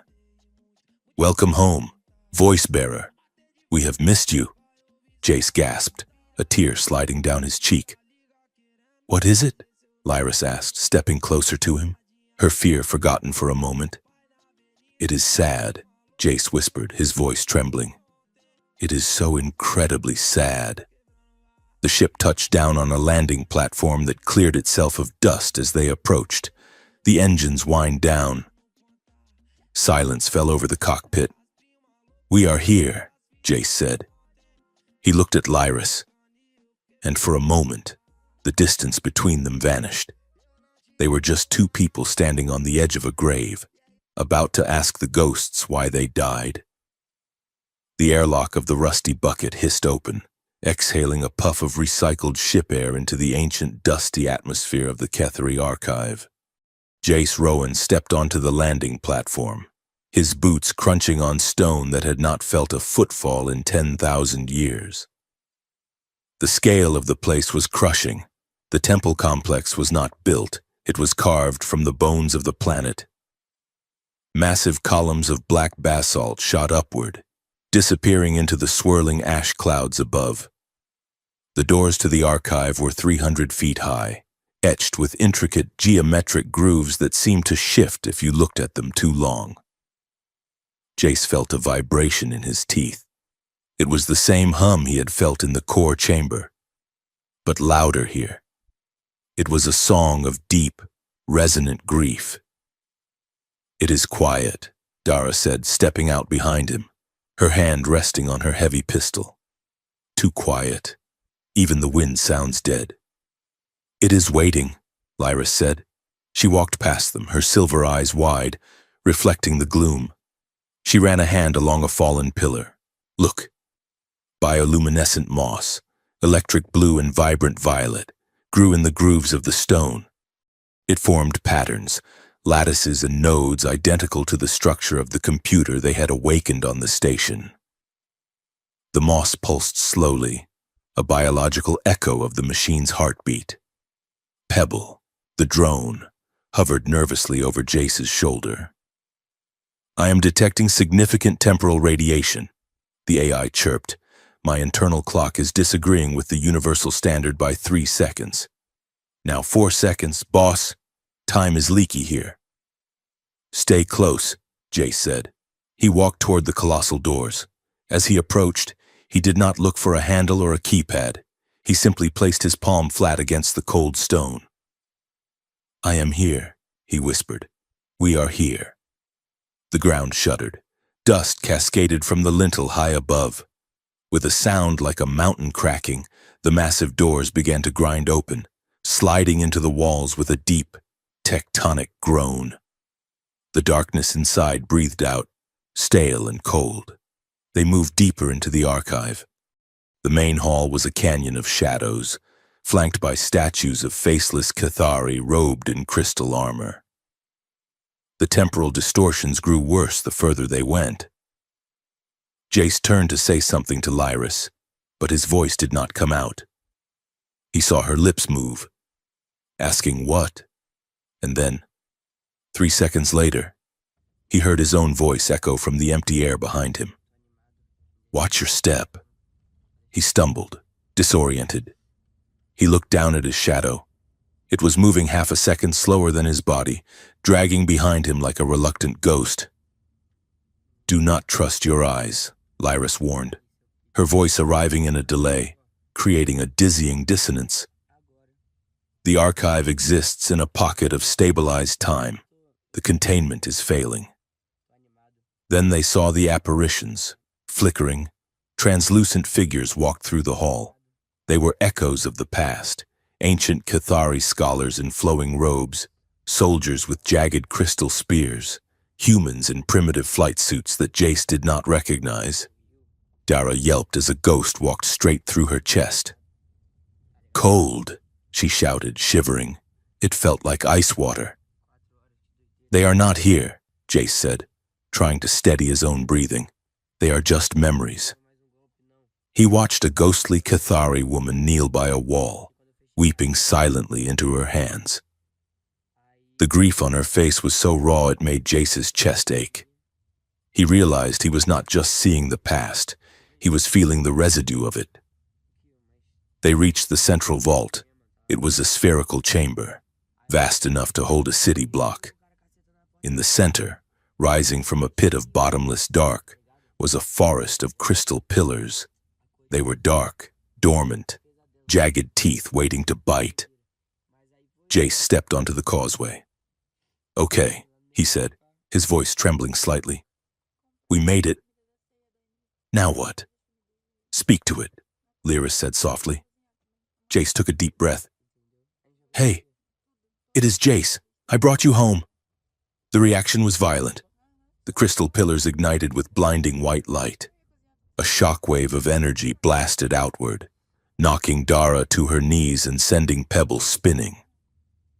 The light did not just glow, it coalesced. Above the pit, the energy wove itself together, forming a colossal, shifting shape. It was a figure made of fractals in hard light, 50 feet tall. It had no face, only a constantly changing geometry of eyes and hands and wings. Voice-bearer. The sound did not come from the air. It vibrated in the marrow of their bones. "You have returned." "I never left," Jace said, instinctively stepping in front of Lyris. I have never been here before. But you know me. We know the pattern." The entity lowered its massive head.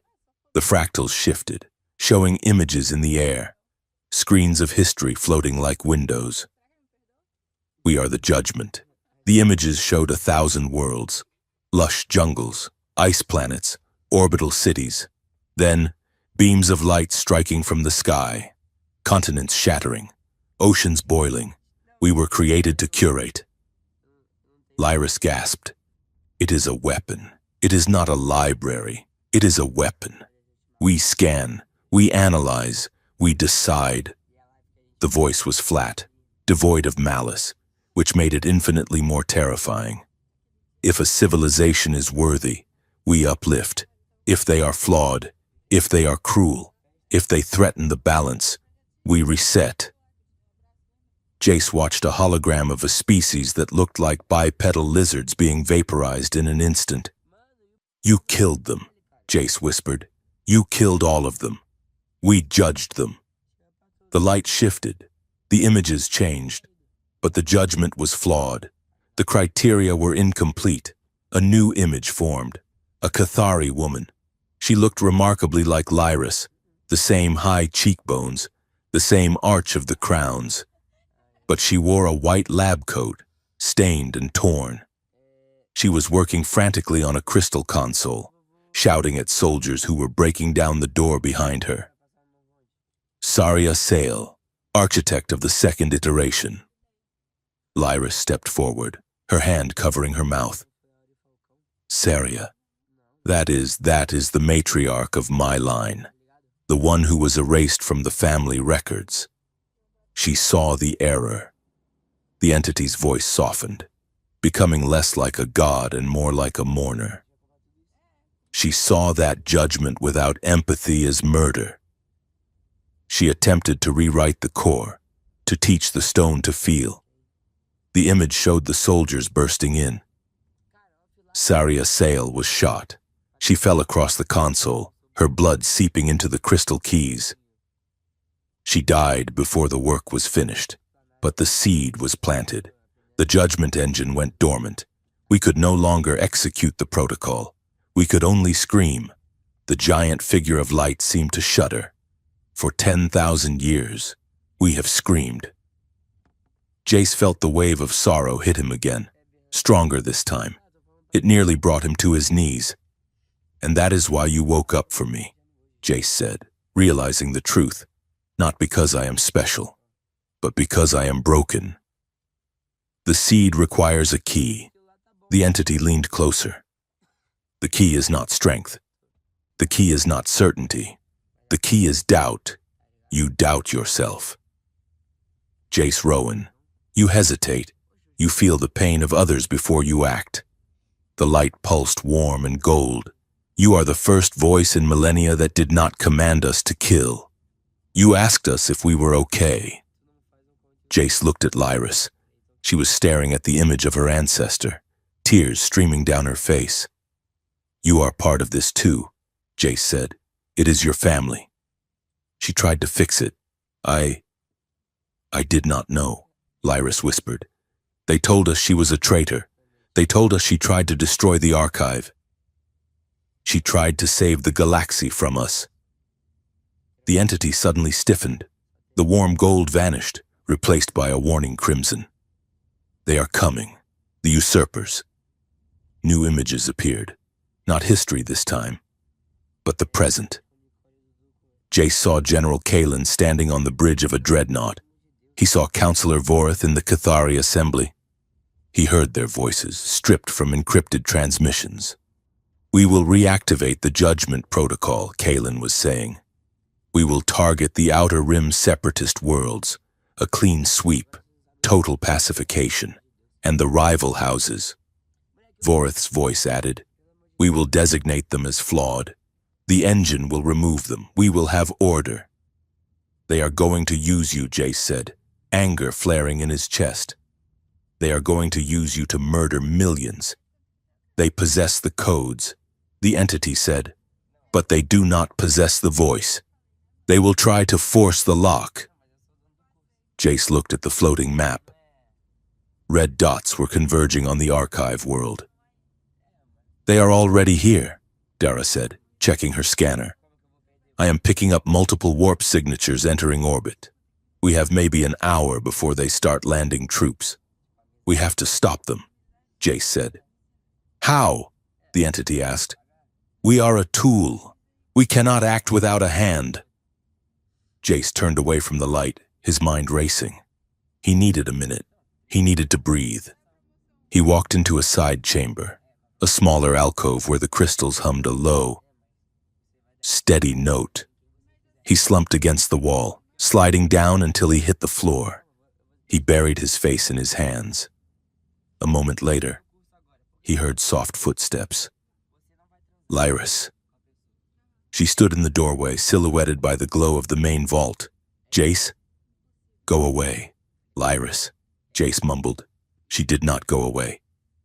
She walked in and sat down on the floor opposite him. Jace looked up. His eyes were red. "I am just a key, aren't I?" he said bitterly. "That is all I am. A genetic accident.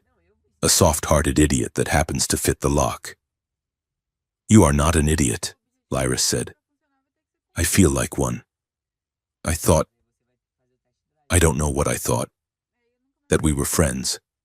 That I mattered. But I am just a component in a machine that kills people." He looked at her, his gaze hardening. "And you knew. Not about the machine, maybe, but about me." Lyris looked down at her hands. Her bioluminescence was dim, flickering with anxiety. "Tell me the truth. Lyris, the whole truth. What were your orders?" Lyris swallowed. She looked him in the eye. "My orders were to assess your control over the entity. If that control could not be transferred to the Cathari state, I was to liquidate you." Jace flinched as if she had slapped him. "Liquidate," he repeated. "You mean kill?" "Yes." He laughed, a harsh, dry sound. "So all of this, the escape, the ship, the bonding, you were just waiting for the right moment? Or were you just keeping the spare key safe until you decided whether to use it or melt it down?"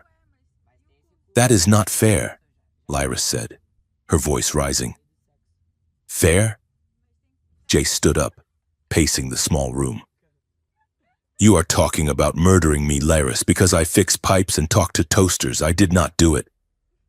Lyris stood up too, her frustration boiling over.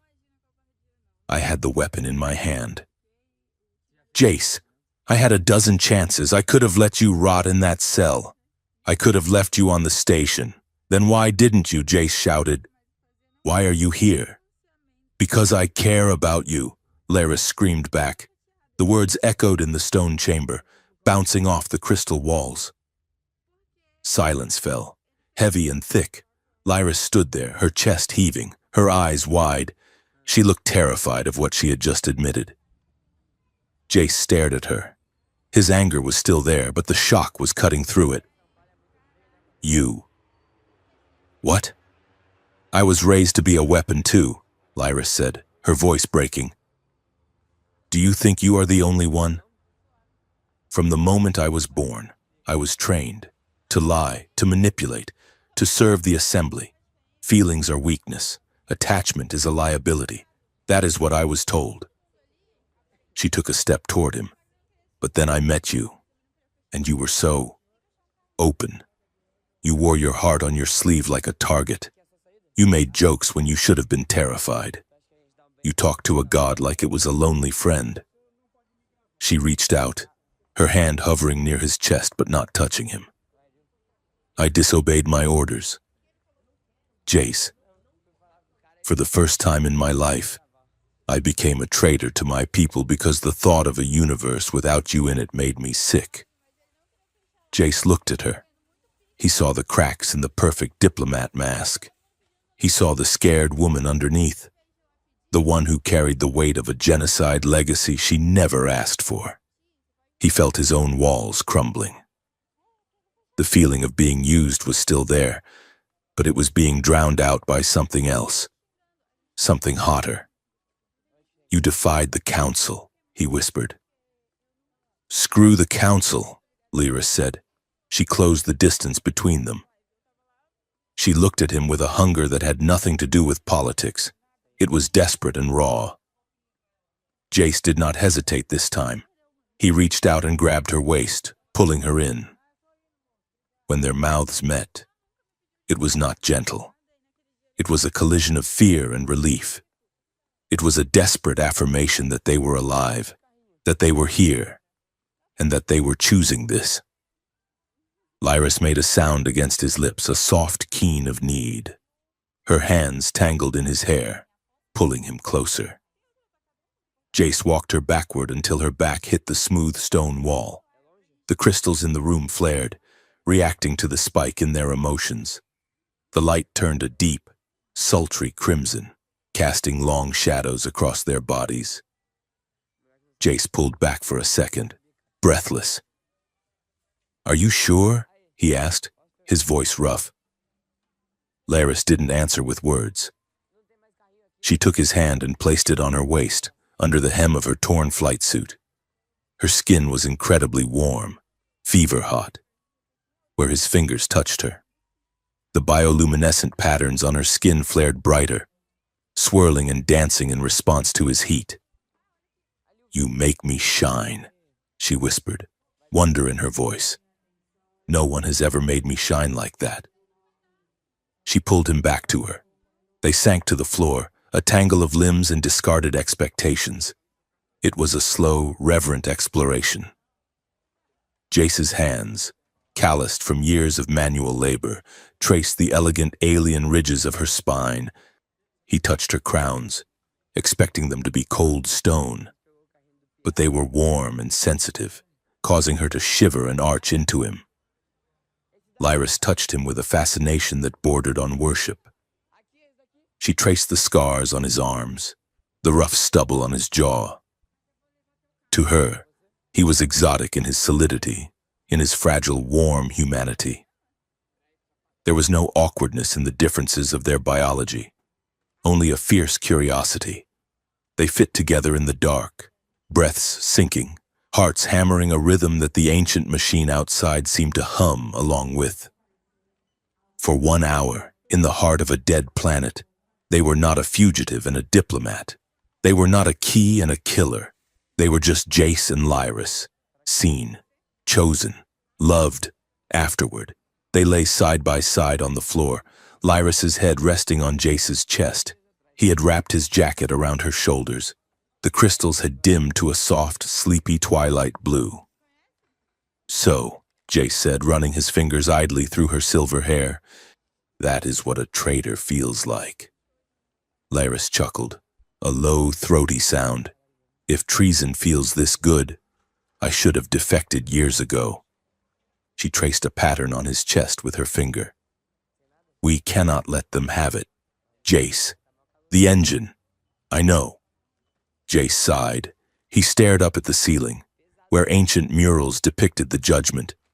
But we cannot destroy it either, he said. It is alive. Lyris, it has a soul. It is just confused.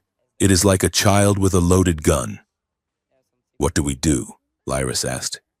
You are the voice bearer. It listens to you. That is the problem, Jace said. It shouldn't. He sat up, looking at her. No one person should have that kind of power. Not Kalen, not Vorith, and definitely not me. I am just a guy who fixes leaks. I make mistakes. I get angry. If I have a bad day, I shouldn't be able to accidentally blow up a solar system. He stood up, offering her a hand. I think I know how to fix Saria's code. How? She wanted it to have empathy, right? Jace said, pulling her up. But empathy is not just about one person's feelings. It is about everyone's. He looked toward the vault door. We need to democratize God. They walked back into the central vault hand in hand. Dara and Pebble were waiting, looking anxious. You guys okay? Dara asked, eyeing their disheveled hair and the flushed look on Lyris's face. You were in there a while. We are good, Jace said. We have a plan. He walked to the edge of the causeway. The giant entity manifested again, hovering over the pit. The fleet is in orbit. The entity boomed. Transports are launching. Time is short. I know, Jace said. Listen to me. I have a new command. Speak, voice bearer. I want to change the access protocol, Jace said. Access is restricted to the genetic and psychological profile of the bearer. Not anymore, Jace said. Delete that. The entity flickered. Delete! That is a core safeguard. It is a flaw. Lyris stepped in. She walked to a crystal console near the edge. I am Lyris Sael, descendant of Saria. I am authorizing the patch. She placed her hands on the interface. It lit up under her touch, recognizing her DNA. Authorization recognized. State the new parameter. Jace took a deep breath. From now on, you do not listen to one voice. You listen to all of them. Undefined. Explain.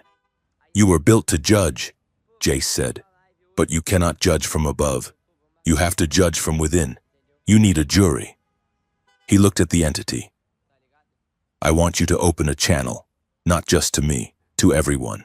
Every ship in orbit, every station in range, every person who is about to die because of those admirals. Connect to them. Feel what they feel. A chorus, the entity mused. A collective conscience. Exactly, Jace said. If you want to know if a civilization is worth saving, ask the people living in it. Not the leaders. The people. The processing load will be immense. You have the power, Lyris said. You just need the permission. And who gives this permission? Jace stepped to the very edge of the precipice. I do. I am the voice bearer. And my last command as the soul bearer is this. Share the burden. The crystal forest screamed with light. It was blinding, terrifying, and beautiful. The entity expanded, shooting beams of pure data up through the roof of the temple, piercing the clouds, punching through the atmosphere. Protocol rewritten. Chorus initiated. I am listening. The ground shook violently. Boss, Pebble shouted. Sensors are lighting up. We have 12 heavy dropships landing in the courtyard. They are here, Dara said, racking the slide of her pistol. Jace turned to Lyris. You ready? Lyris smoothed her torn flight suit. She stood tall, her crowns catching the light of the new democratic god behind them. She looked every inch the warrior diplomat she was born to be. Together? She asked. Jace took her hand. Together. The great doors of the archive began to buckle inward as cutting lasers from the outside sliced through the stone. Let's go make some noise, Jace said. The ceiling of the Cathari archive did not crack. It screamed. The sound was a high-pitched tectonic shriek as orbital bombardment hammers struck the shield generators high above the storm clouds. The impact vibrations traveled down through kilometers of basalt and obsidian, shaking the central vault like a snow globe. Dust, fine and glittering with crushed crystal, rained down in thick sheets. "Incoming!" Dara yelled, diving behind a slab of fallen masonry. A shockwave buckled the heavy air of the chamber. Jace Rowan was thrown off his feet, skidding across the smooth floor. He scrambled up, coughing, shielding his eyes against the debris. "Engine!" Jace shouted to the empty air. "Hold the roof! Structural integrity at 80%. The massive, fractal voice of the judgment engine boomed, vibrating in Jace's chest. "Defensive shields. Failing. They are using kinetic penetrators. They are trying to bury us," Lyris said, crouching beside him. She checked the power cell on a borrowed plasma rifle. "They do not want to capture the archive. They want to crush it."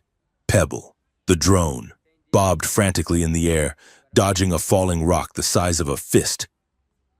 "I am detecting biosignatures," the AI chirped, its voice pitching up in panic. "The main doors are breached. We have boots on the ground. Lots of boots, angry boots." At the far end of the vault, the colossal doors, which had stood sealed for millennia, were blown inward with a deafening roar. Smoke billowed in, thick and black. Through the haze, figures emerged. They moved with the synchronized lethality of elite shock troops. Their armor was matte black, absorbing the light of the crystals. On their shoulders, Jace saw the impossible. The golden eagle of the Terran coalition painted right next to the violet crest of the Ketheri High Guard. Human and alien, united in a brotherhood of murder. Jace counted 20, then 30. They fanned out, weapons raised, heavy pulse rifles that hummed with charging energy. At the front stood a commander in heavy assault armor. He did not have a helmet, only a tactical visor over his eyes. He was human, scarred, with the cold, dead look of a man who had followed orders until he had forgotten how to think. "Jace Rowan!" The commander's voice was amplified, echoing off the vaulted ceiling. "Surrender the voice-bearer interface. Step away from the Cathari traitor." Jace felt a surge of heat in his mind. The judgment engine was reacting to the threat. "Intruders detected." The entity roared. "Threat level extreme, engaging purge protocols, targeting biosigns." "No!" Jace yelled, clutching his head as the engine's rage spiked through his neural link. "No killing. Keep them back, but do not kill them." "They are here to end us," the engine argued, the crystal pillars around the pit turning a violent, defensive red. "Just listen to me," Jace pleaded. Lyris stood up slowly, her hands raised but empty. She walked out from behind the cover of the masonry, stepping into the open space between the defenders and the death squad. "Commander Vance," she called out, her voice steady and regal, cutting through the smoke. "I recognize you. You served on the diplomatic detail during the Summit of Three Suns. You have a daughter on Mars." The commander froze for a microsecond, his rifle tracking her movement. "Envoy Sael," Vance said, his tone flat. "You are charged with high treason."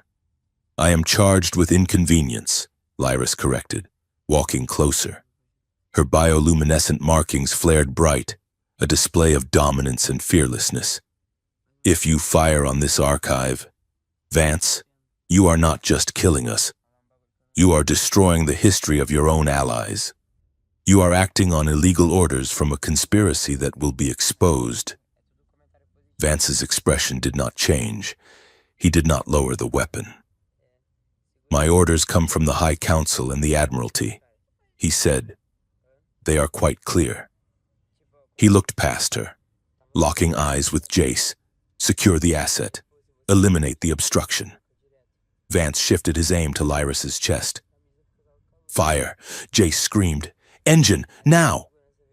The floor of the vault did not explode, it liquefied. At Jace's desperate mental command, the judgment engine manipulated the molecular bonds of the obsidian floor plates beneath the commandos. The stone turned into a roiling, black quicksand. The front rank of soldiers yelled as they suddenly dropped waist-deep into the floor. Their shots went wild, scorching the ceiling and shattering crystal formations. Pebbles zoomed over their heads. "Floor is lava," the drone shrieked gleefully. Well, technically it is non-Newtonian fluid, but the effect is the same. The commandos in the back ranks engaged jetpacks, launching themselves into the air. "Suppressing fire!" Vance roared, pulling himself free of the sludge, the air filled with the whine of plasma bolts. Red streaks of energy tore through the gloom. Dara popped up from behind a pillar, her heavy pistol barking loud, kinetic slugs. She was a precise, brutal shot. She didn't shoot to kill. She shot out the jetpack intakes of a hovering Cathari soldier, sending him spinning wildly into a wall. "Move!" Lyris shouted, grabbing Jace's arm. They sprinted across the causeway. Plasma fire chewed up the stone at their heels. Jace felt the battle not just with his eyes, but through the station. He felt the heat of the blaster bolts as pain in the walls. He felt the boots of the enemy like viruses in a bloodstream. "Make a wall," Jace thought, projecting the image into the machine's mind. A row of crystal stalagmites erupted from the ground instantly, forming a jagged barricade. Jace and Lyris slid behind it as a volley of fire hammered the other side. "They are flanking," Lyris said, checking her datapad. "They are using the service corridors." Jace looked at her. Her face was smudged with ash, her flight suit torn, but her eyes were fierce. She checked the charge on her rifle and looked at him. "I go left. You go right," she said. "Keep them busy. I need 3 minutes to get to the broadcast node." 3 minutes? Jace looked at the chaos. "That is a lifetime. Just keep talking to the house." "Jace!" Lyris grinned, a sharp, dangerous expression. "Make it haunted." She broke cover, sprinting toward a side console. Jace turned back to the battle. He closed his eyes for a second, tuning out the noise of the explosions and focused on the hum of the engine. "Okay. Buddy," Jace whispered. "Let's get weird." The commandos advancing on the right flank suddenly stopped. The air in front of them shimmered. Suddenly, a phantom squadron of Cathari warriors, 10 feet tall and made of burning white fire, charged out of the walls. It was a hard light illusion, harmless but terrifyingly realistic. The soldiers flinched, wasting ammunition on the ghosts. "Target acquired," a soldier shouted. "Wait! It is a hologram!" While they were distracted, Jace ran. He scrambled up a fallen pillar to a higher vantage point. "Hey!" he shouted. A young human soldier, no older than 20, spotted him. The kid raised his rifle. His hands were shaking. He had the clean, terrified look of a conscript who had believed the propaganda videos. Jace froze. He was exposed. He had no weapon, only a wrench he had instinctively clipped to his belt. The kid hesitated. He stared at Jace's face. You are him," the soldier stammered. "The terrorist." "I am not a terrorist," Jace yelled. The engine grabbed Jace's voice and amplified it. The sound boomed through the chamber, drowning out the gunfire. "I am just a mechanic." The volume knocked the soldier back a step. The kid looked around, terrified by the voice that seemed to come from the walls themselves. "They lied to you!" Jace shouted, his voice returning to normal volume but carrying an unnatural resonance. "Look at who you are fighting with. Since when do Black Ops and High Guard work together? Since when do we bomb archives?" The soldier lowered his rifle an inch. Jace took a step forward, raising his hands. "If you knew the truth," Jace asked, looking the kid in the eye. "If you knew they sent you here to burn history, would you still pull the trigger?" The soldier swallowed. He looked at his commander, who was shouting orders to burn the illusions. He looked back at Jace. I just follow orders," the kid whispered. "That is not enough." Jace said softly. "Not anymore." Commander Vance saw the hesitation. Unit 4! Fire! Vance screamed. The kid flinched. He looked at Jace, and then he looked at his rifle, and he did not fire. He lowered the weapon completely. Vance cursed and swung his own rifle toward Jace. Before he could pull the trigger, a beam of pure blue light shot from the console where Lyris was standing. It hit the central crystal spire, refracting into 1,000 prismatic beams. Uplink established, Lyris's voice rang out over the comms. Broadcasting on all frequencies, above them, the air filled with giant holographic screens. But they were not just in the room. Jace knew, with the certainty of the machine's connection, that these screens were popping up on every ship in orbit, every data pad on the ground, and hacking into the public news feeds of the nearest 3 sectors. The footage played. It showed the ancient past, the judgment engine vaporizing a city, the horror of the Cathari ancestors. Then it shifted to the present, grainy high-contrast video of General Kalen and Counselor Vorith sitting in a dimly lit room. The rim worlds are becoming a problem, Kalen's recorded voice sneered. Too much dissent. We need a reset. Agreed, Vorith replied. We use the engine, we wipe the populous centers, we blame it on a rogue AI, then we rebuild order, and the interface, the maintenance boy? We dissect him, Vorith said, taking a sip of wine. Once we have the codes, he is meat. The audio cut out. In the archive, the shooting stopped. The commandos lowered their weapons. They looked at the giant screens. They looked at each other. The Cathari soldiers looked at the humans with sudden, dawning horror. The humans looked at their officers with betrayal burning in their eyes. Vance stood alone in the center of the room. His men were backing away from him. It is a fake, Vance shouted, desperate. It is a deep fake. Resume fire. No one moved. In the orbit above, the chaos was absolute. On the bridge of the flagship Retribution, Admiral Raker watched the broadcast loop on the main viewer. His crew was murmuring. Comms officers were standing up, refusing to relay firing solutions. The jig is up, his aide whispered, face pale. The civilian channels have it. It is everywhere. Raker was a man who believed in order above all else. If he could not have order, he would have silence. Initiate the Omega failsafe, Raker said calmly. Sir, overload the archive's reactor core from orbit. Raker commanded, vaporize the site. If there is no evidence, there is no crime. But our men are down there. Do it, Raker roared, drawing his sidearm. The aide, trembling, keyed the sequence. In the archive, the ground did not just shake, it convulsed.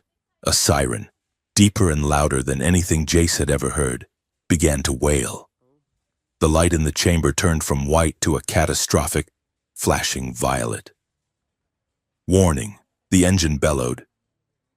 Orbital beam initiated, targeting geothermal core. Critical overload imminent. They are going to blow the planet, Lyris gasped, running back to Jace. They intend to erase us, the engine said. Its voice changed. It was no longer panic. It was cold, hard resolve, voice bearer, requesting permission to engage offensive measures. Jace looked up at the fractal avatar. What can you do? We can trace the beam source. We can feed back the energy. We can vaporize the attacking fleet. Jace froze. We can burn them out of the sky. The engine promised. All of them. The admirals. The crews. The silence will be absolute. Jace looked at the screens. He saw the ships. He saw the red targeting lasers locking onto the temple roof. He felt the anger rise in him like bile. They lied. They tried to kill Lyris. They were going to kill everyone in this room, including their own soldiers. They were monsters. Just say yes. One word, and they turned to ash. It would be justice. It would be safe. Awaiting command. The engine pressed. They will die in fire. Jace opened his mouth. Do it. The words were on his tongue. A hand gripped his tightly. Jace. He looked down. Lyris was staring at him. Her eyes were wide, reflecting the violet warning lights. Don't, she whispered. They are going to kill us. Lyris, Jace shouted, the fear breaking through. If you burn them, you become them, Lyris shouted back, gripping his hand harder, her nails digging into his skin. You prove them right. You prove that this thing is just a weapon. She pulled him closer, ignoring the chaos around them. Remember what you said? Punishment does not heal guilt. If you kill 5,000 people on those ships, cooks, engineers, conscripts, just to get the admiral, you are not the voice bearer. You are just another executioner. Jace looked at her. He saw the fear in her eyes, but also the trust. She was betting her life on his conscience. He looked at the young soldier who had hesitated earlier. The kid was looking at him now, waiting to see what the god would do. Jace closed his eyes. He let out a breath he felt he had been holding for days. No, Jace whispered. Negative response confirmed. The engine boomed, sounding confused. Then we will perish. No, Jace said louder. He looked up at the light. We are not going to die, and we are not going to murder them. There is no other logical path. Yes, there is, Jace said. Open the channels. Channels open. Connect me to the fleet, Jace ordered. Not to the admiral, to the ships, to the systems, to the people. Connecting. Jace felt his mind expand. It was a rush of vertigo, as if he had suddenly grown 1,000 extra senses. He could feel the cold vacuum of space. He could feel the vibration of deck plates on a dozen cruisers. He could hear the panic of thousands of minds.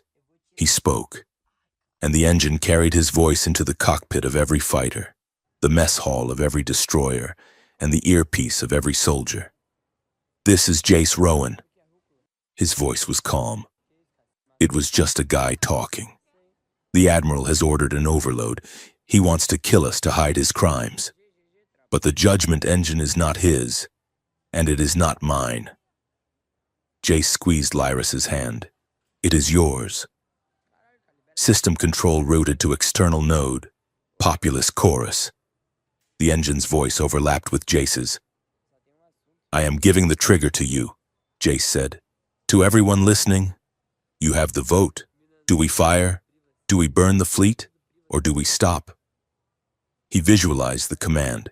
He pushed the fire button out of his own mind and scattered it across the network, placing a fragment of the decision in the hands of 20,000 sailors and soldiers. Polling initiated. The result was instantaneous. On the bridge of the Retribution, the Admiral's console flashed red. Access denied. What? Raker smashed the keyboard. Override. Override denied by consensus. Screens all over the ship lit up, not with error messages, but with votes. Engineer Mate Tal, abort. Gunner first class. Hickson, no fire. Ensign Vane, stand down. Thousands of names, thousands of refusals. The engine did not receive a command to kill. It received a roar of defiance from the very people the Admiral claimed to lead. Consensus reached. The engine announced. Majority vote. Mercy. Executing non-lethal neutralization. A wave of blue energy pulsed from the archive. It did not burn. It washed over the fleet like a tsunami of light. On every ship, the weapon system simply powered down. The reactors went into cold shutdown. The lights stayed on. Life support hummed, but the guns were dead bricks of metal. The Admiral's fail-safe evaporated. The targeting computers went blank. Silence fell over the archive. The siren stopped. The violet light faded to a soft, enduring white. Jace dropped to his knees, the mental connection severing, leaving him exhausted. Lyris caught him. You did it, she whispered, her voice choked with emotion. You crazy idiot. You did it. In the center of the hall, Commander Vance looked at his dead rifle. He looked at Jace, who was slumped against Lyris. He looked at the screen showing the fleet drifting, powerless but alive. Vance took off his helmet. He dropped it on the floor. It made a hollow clatter. He turned to his men. "Stand down," Vance ordered quietly. "It is over." From the back of the room, the young soldier stepped forward. He leveled his rifle at Vance. "Sir," the kid said, his voice shaking but firm, "you are under arrest." An hour later, the dust had settled. The commandos had been rounded up by the few loyalists who had turned, and by the sheer weight of the situation. They sat in circle, stripped of armor, waiting for the extraction shuttles that would take them to trial. Jace stood in the center of the cracked hall. The judgment engine, now the conscience engine, hummed softly above the pit. It felt lighter. It felt relieved. Jace was bruised, covered in ash, and his left arm was bleeding from a graze. He felt like he could sleep for a week. Lyris walked over to him. She wiped a smudge of soot from his cheek with her thumb. "We survived," she said, sounding surprised. "We did," Jace agreed. He looked around at the ruin of the temple, at the soldiers, at the stars visible through the hole in the roof. "I almost did it, Lyris," he confessed quietly. "When Raker tried to blow us up, I almost burned them. I wanted to." "I know," Lyris said. She pulled him into her arms. It was not a cinematic kiss. It was a desperate, crushing embrace. She buried her face in his neck, holding on to him as if he were the only solid thing in the universe. Jace wrapped his arms around her waist, resting his chin on her shoulder, closing his eyes. "But you didn't," she whispered into his skin. "You chose." They stood there for a long time, the only two warm things in a world of cold stone. Above them, the fractals of the engine shifted, forming a pattern that looked remarkably like a shelter. The great hall of the Interstellar Tribunal was designed to make the accused feel small. It was a cavernous dome of white marble and transparent aluminum, floating in neutral space between the Terran and Cathari borders. The floor was polished to a mirror sheen, reflecting the faces of the 300 judges who sat in tiered rows, their robes creating a sea of crimson and gray. Jace Rowan stood at the podium, feeling like a fraud. He was wearing a formal suit that cost more than his entire lifetime earnings as a maintenance tech. It scratched at the neck. He fidgeted, pulling at his collar, wishing he was wearing his grease-stained coveralls. Beside him, Lyra's Sail stood tall and immaculate in the ceremonial armor of a truth speaker, her bioluminescent markings glowing with a steady, calm light. In the center of the room, in a gravity-dampened holding field, stood General Marcus Kalen and High Counselor Voreth. They looked smaller without their uniforms and their guards. They looked like old, tired men who had bet on the wrong horse. The prosecutor, a Terran woman with eyes like flint, pointed a finger at the center of the room. "We will now hear the testimony of the witness," she announced. There was no person in the witness box.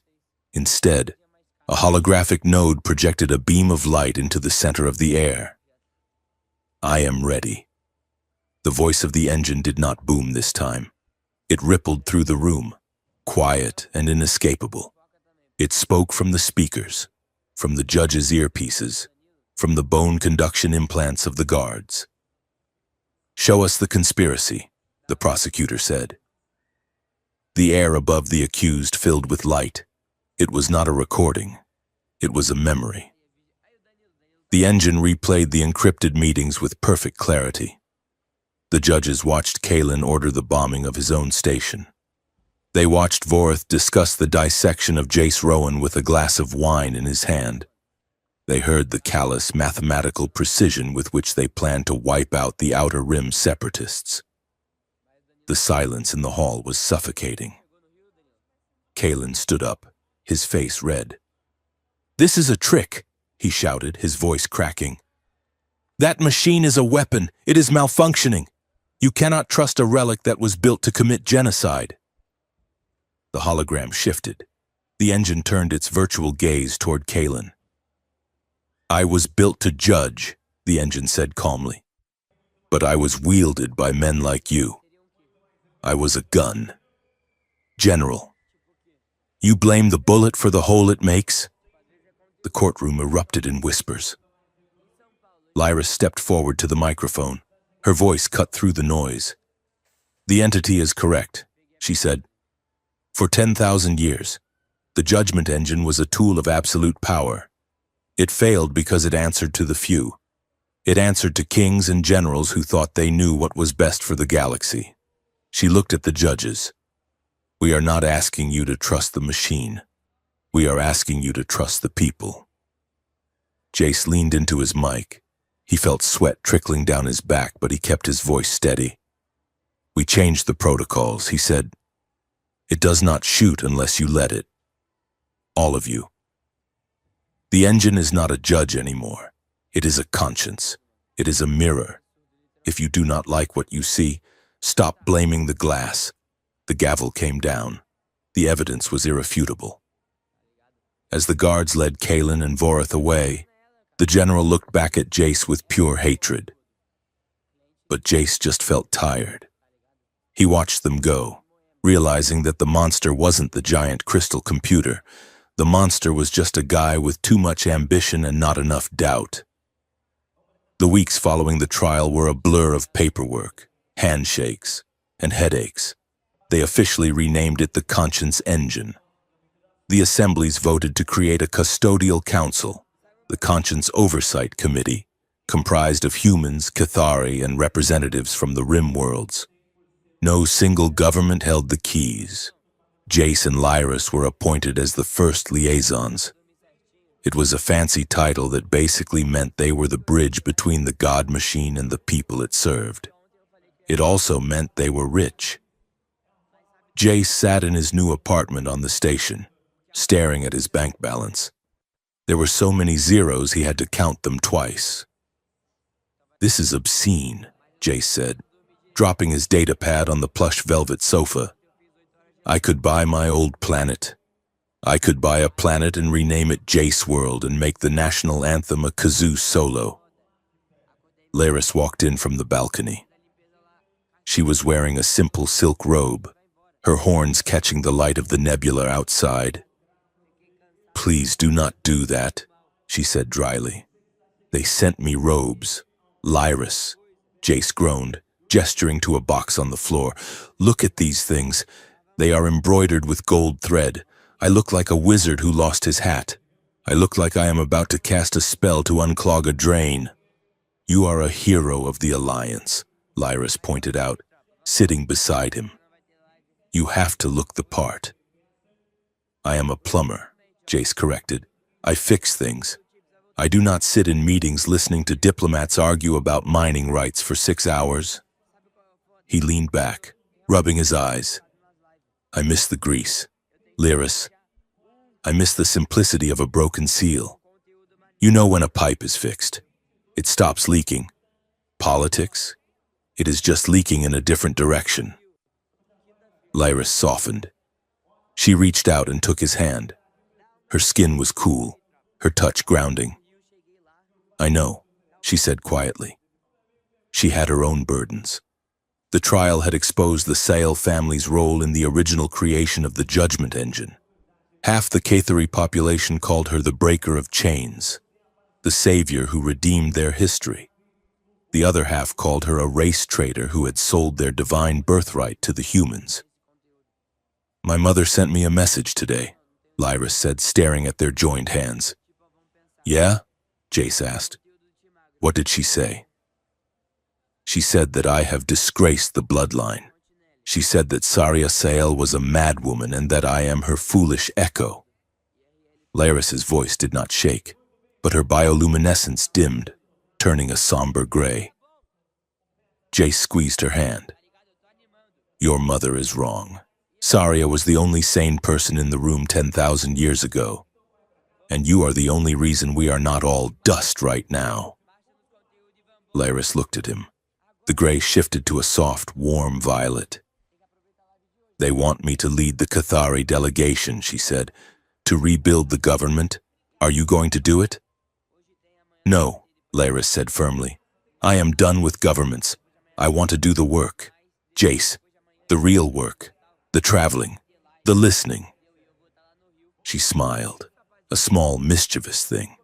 Besides, if I stay on the homeworld, I will eventually have to explain to my father why I am cohabitating with a human who thinks formal wear means a clean jumpsuit.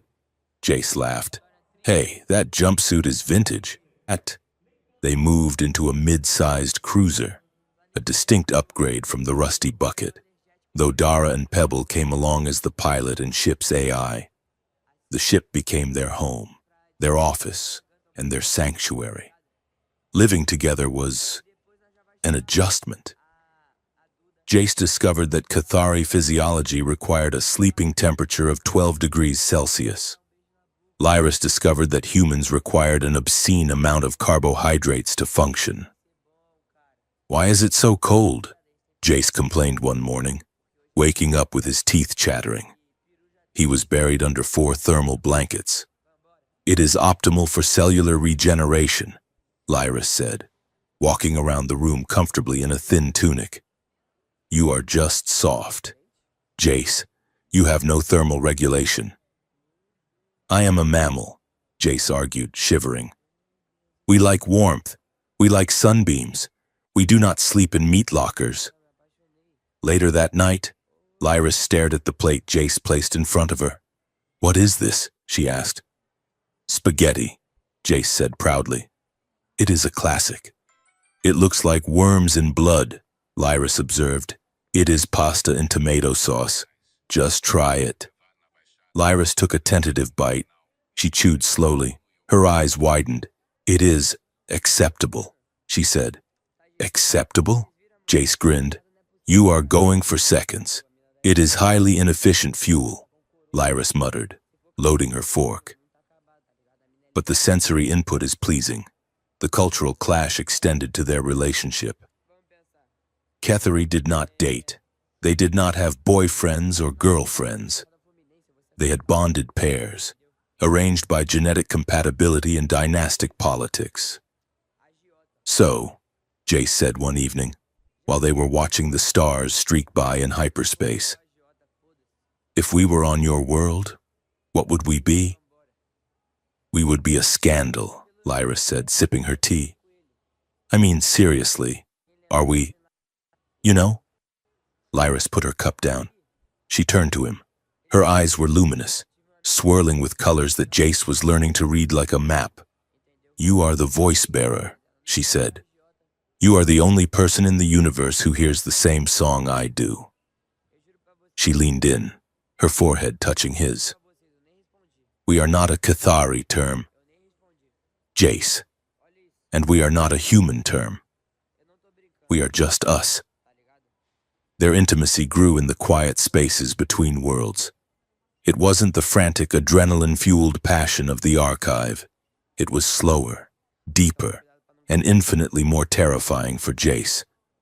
He had spent his life being invisible, being seen, truly seen. Every scar and flaw was hard. One night, after a long hearing on a mining colony, they lay together in the dark of their cabin. The temperature was set to a compromise of 16 degrees. Jace was still under 2 blankets. Lyris traced the long, jagged scar on his ribs with her finger. How did you get this one? She asked softly. Fuel tank explosion, Jace murmured, half asleep. I was 19. Didn't vent the pressure fast enough. Lyris kissed the scar. It was a gesture so tender it made Jace's chest ache. You have so many marks, she whispered. Your body is a map of things that tried to break you. Jace turned, running his hand down her back. He felt the ridges of her spine, the smooth, cool texture of her skin. Her bioluminescence was humming a soft, content blue. And you are a light show, he teased gently. He watched the patterns swirl under his touch. When he was close to her, when his skin pressed against hers, the light intensified. It was like she was physically reacting to his presence. It is involuntary, Lyris murmured, seeing him watch. My biology signals safety, comfort, desire. She looked him in the eye. I cannot hide anything from you, Jace. If I am angry, I turn red. If I am sad, I turn gray.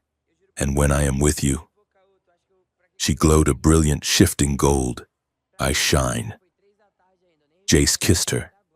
It was a slow, deep kiss that tasted of tea and trust. He pulled her closer, the blankets tangling around their legs. The political pressure, the weight of the engine, the tribunals, it all faded.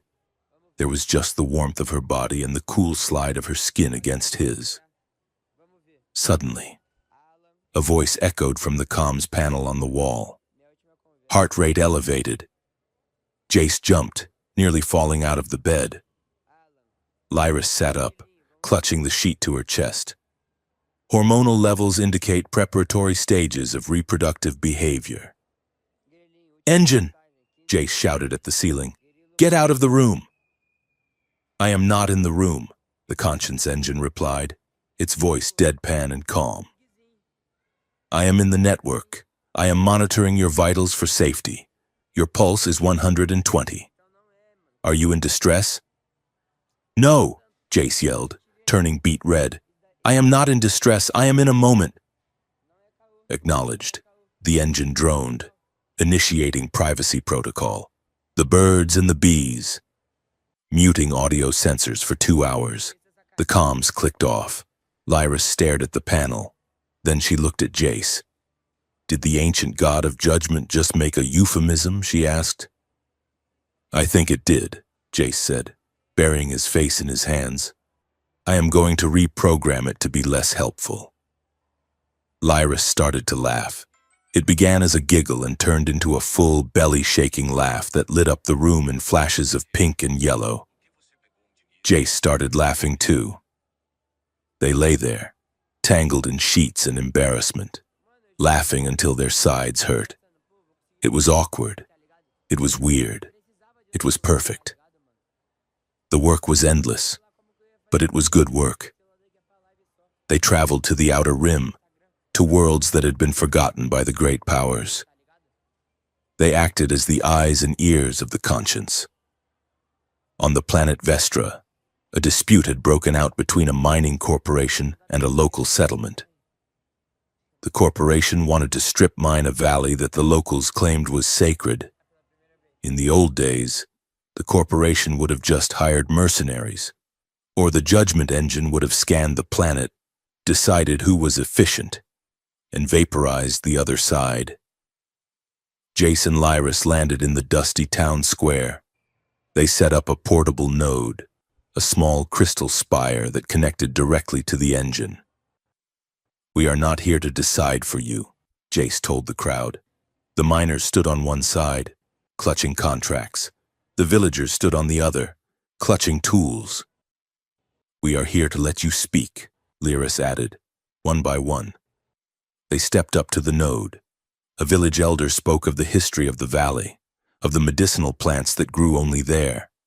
A corporate geologist spoke of the rare isotopes they needed to build medical scanners for the sector. They spoke not to Jace, but to the engine. And through the engine, they spoke to each other. The conscience analyzed the needs, not just the profits. It broadcast the feelings of the villagers to the miners, the raw grief of losing their home. It broadcast the intent of the miners to the villagers, the desire to heal the sick, not just to make money. The solution came from the chorus.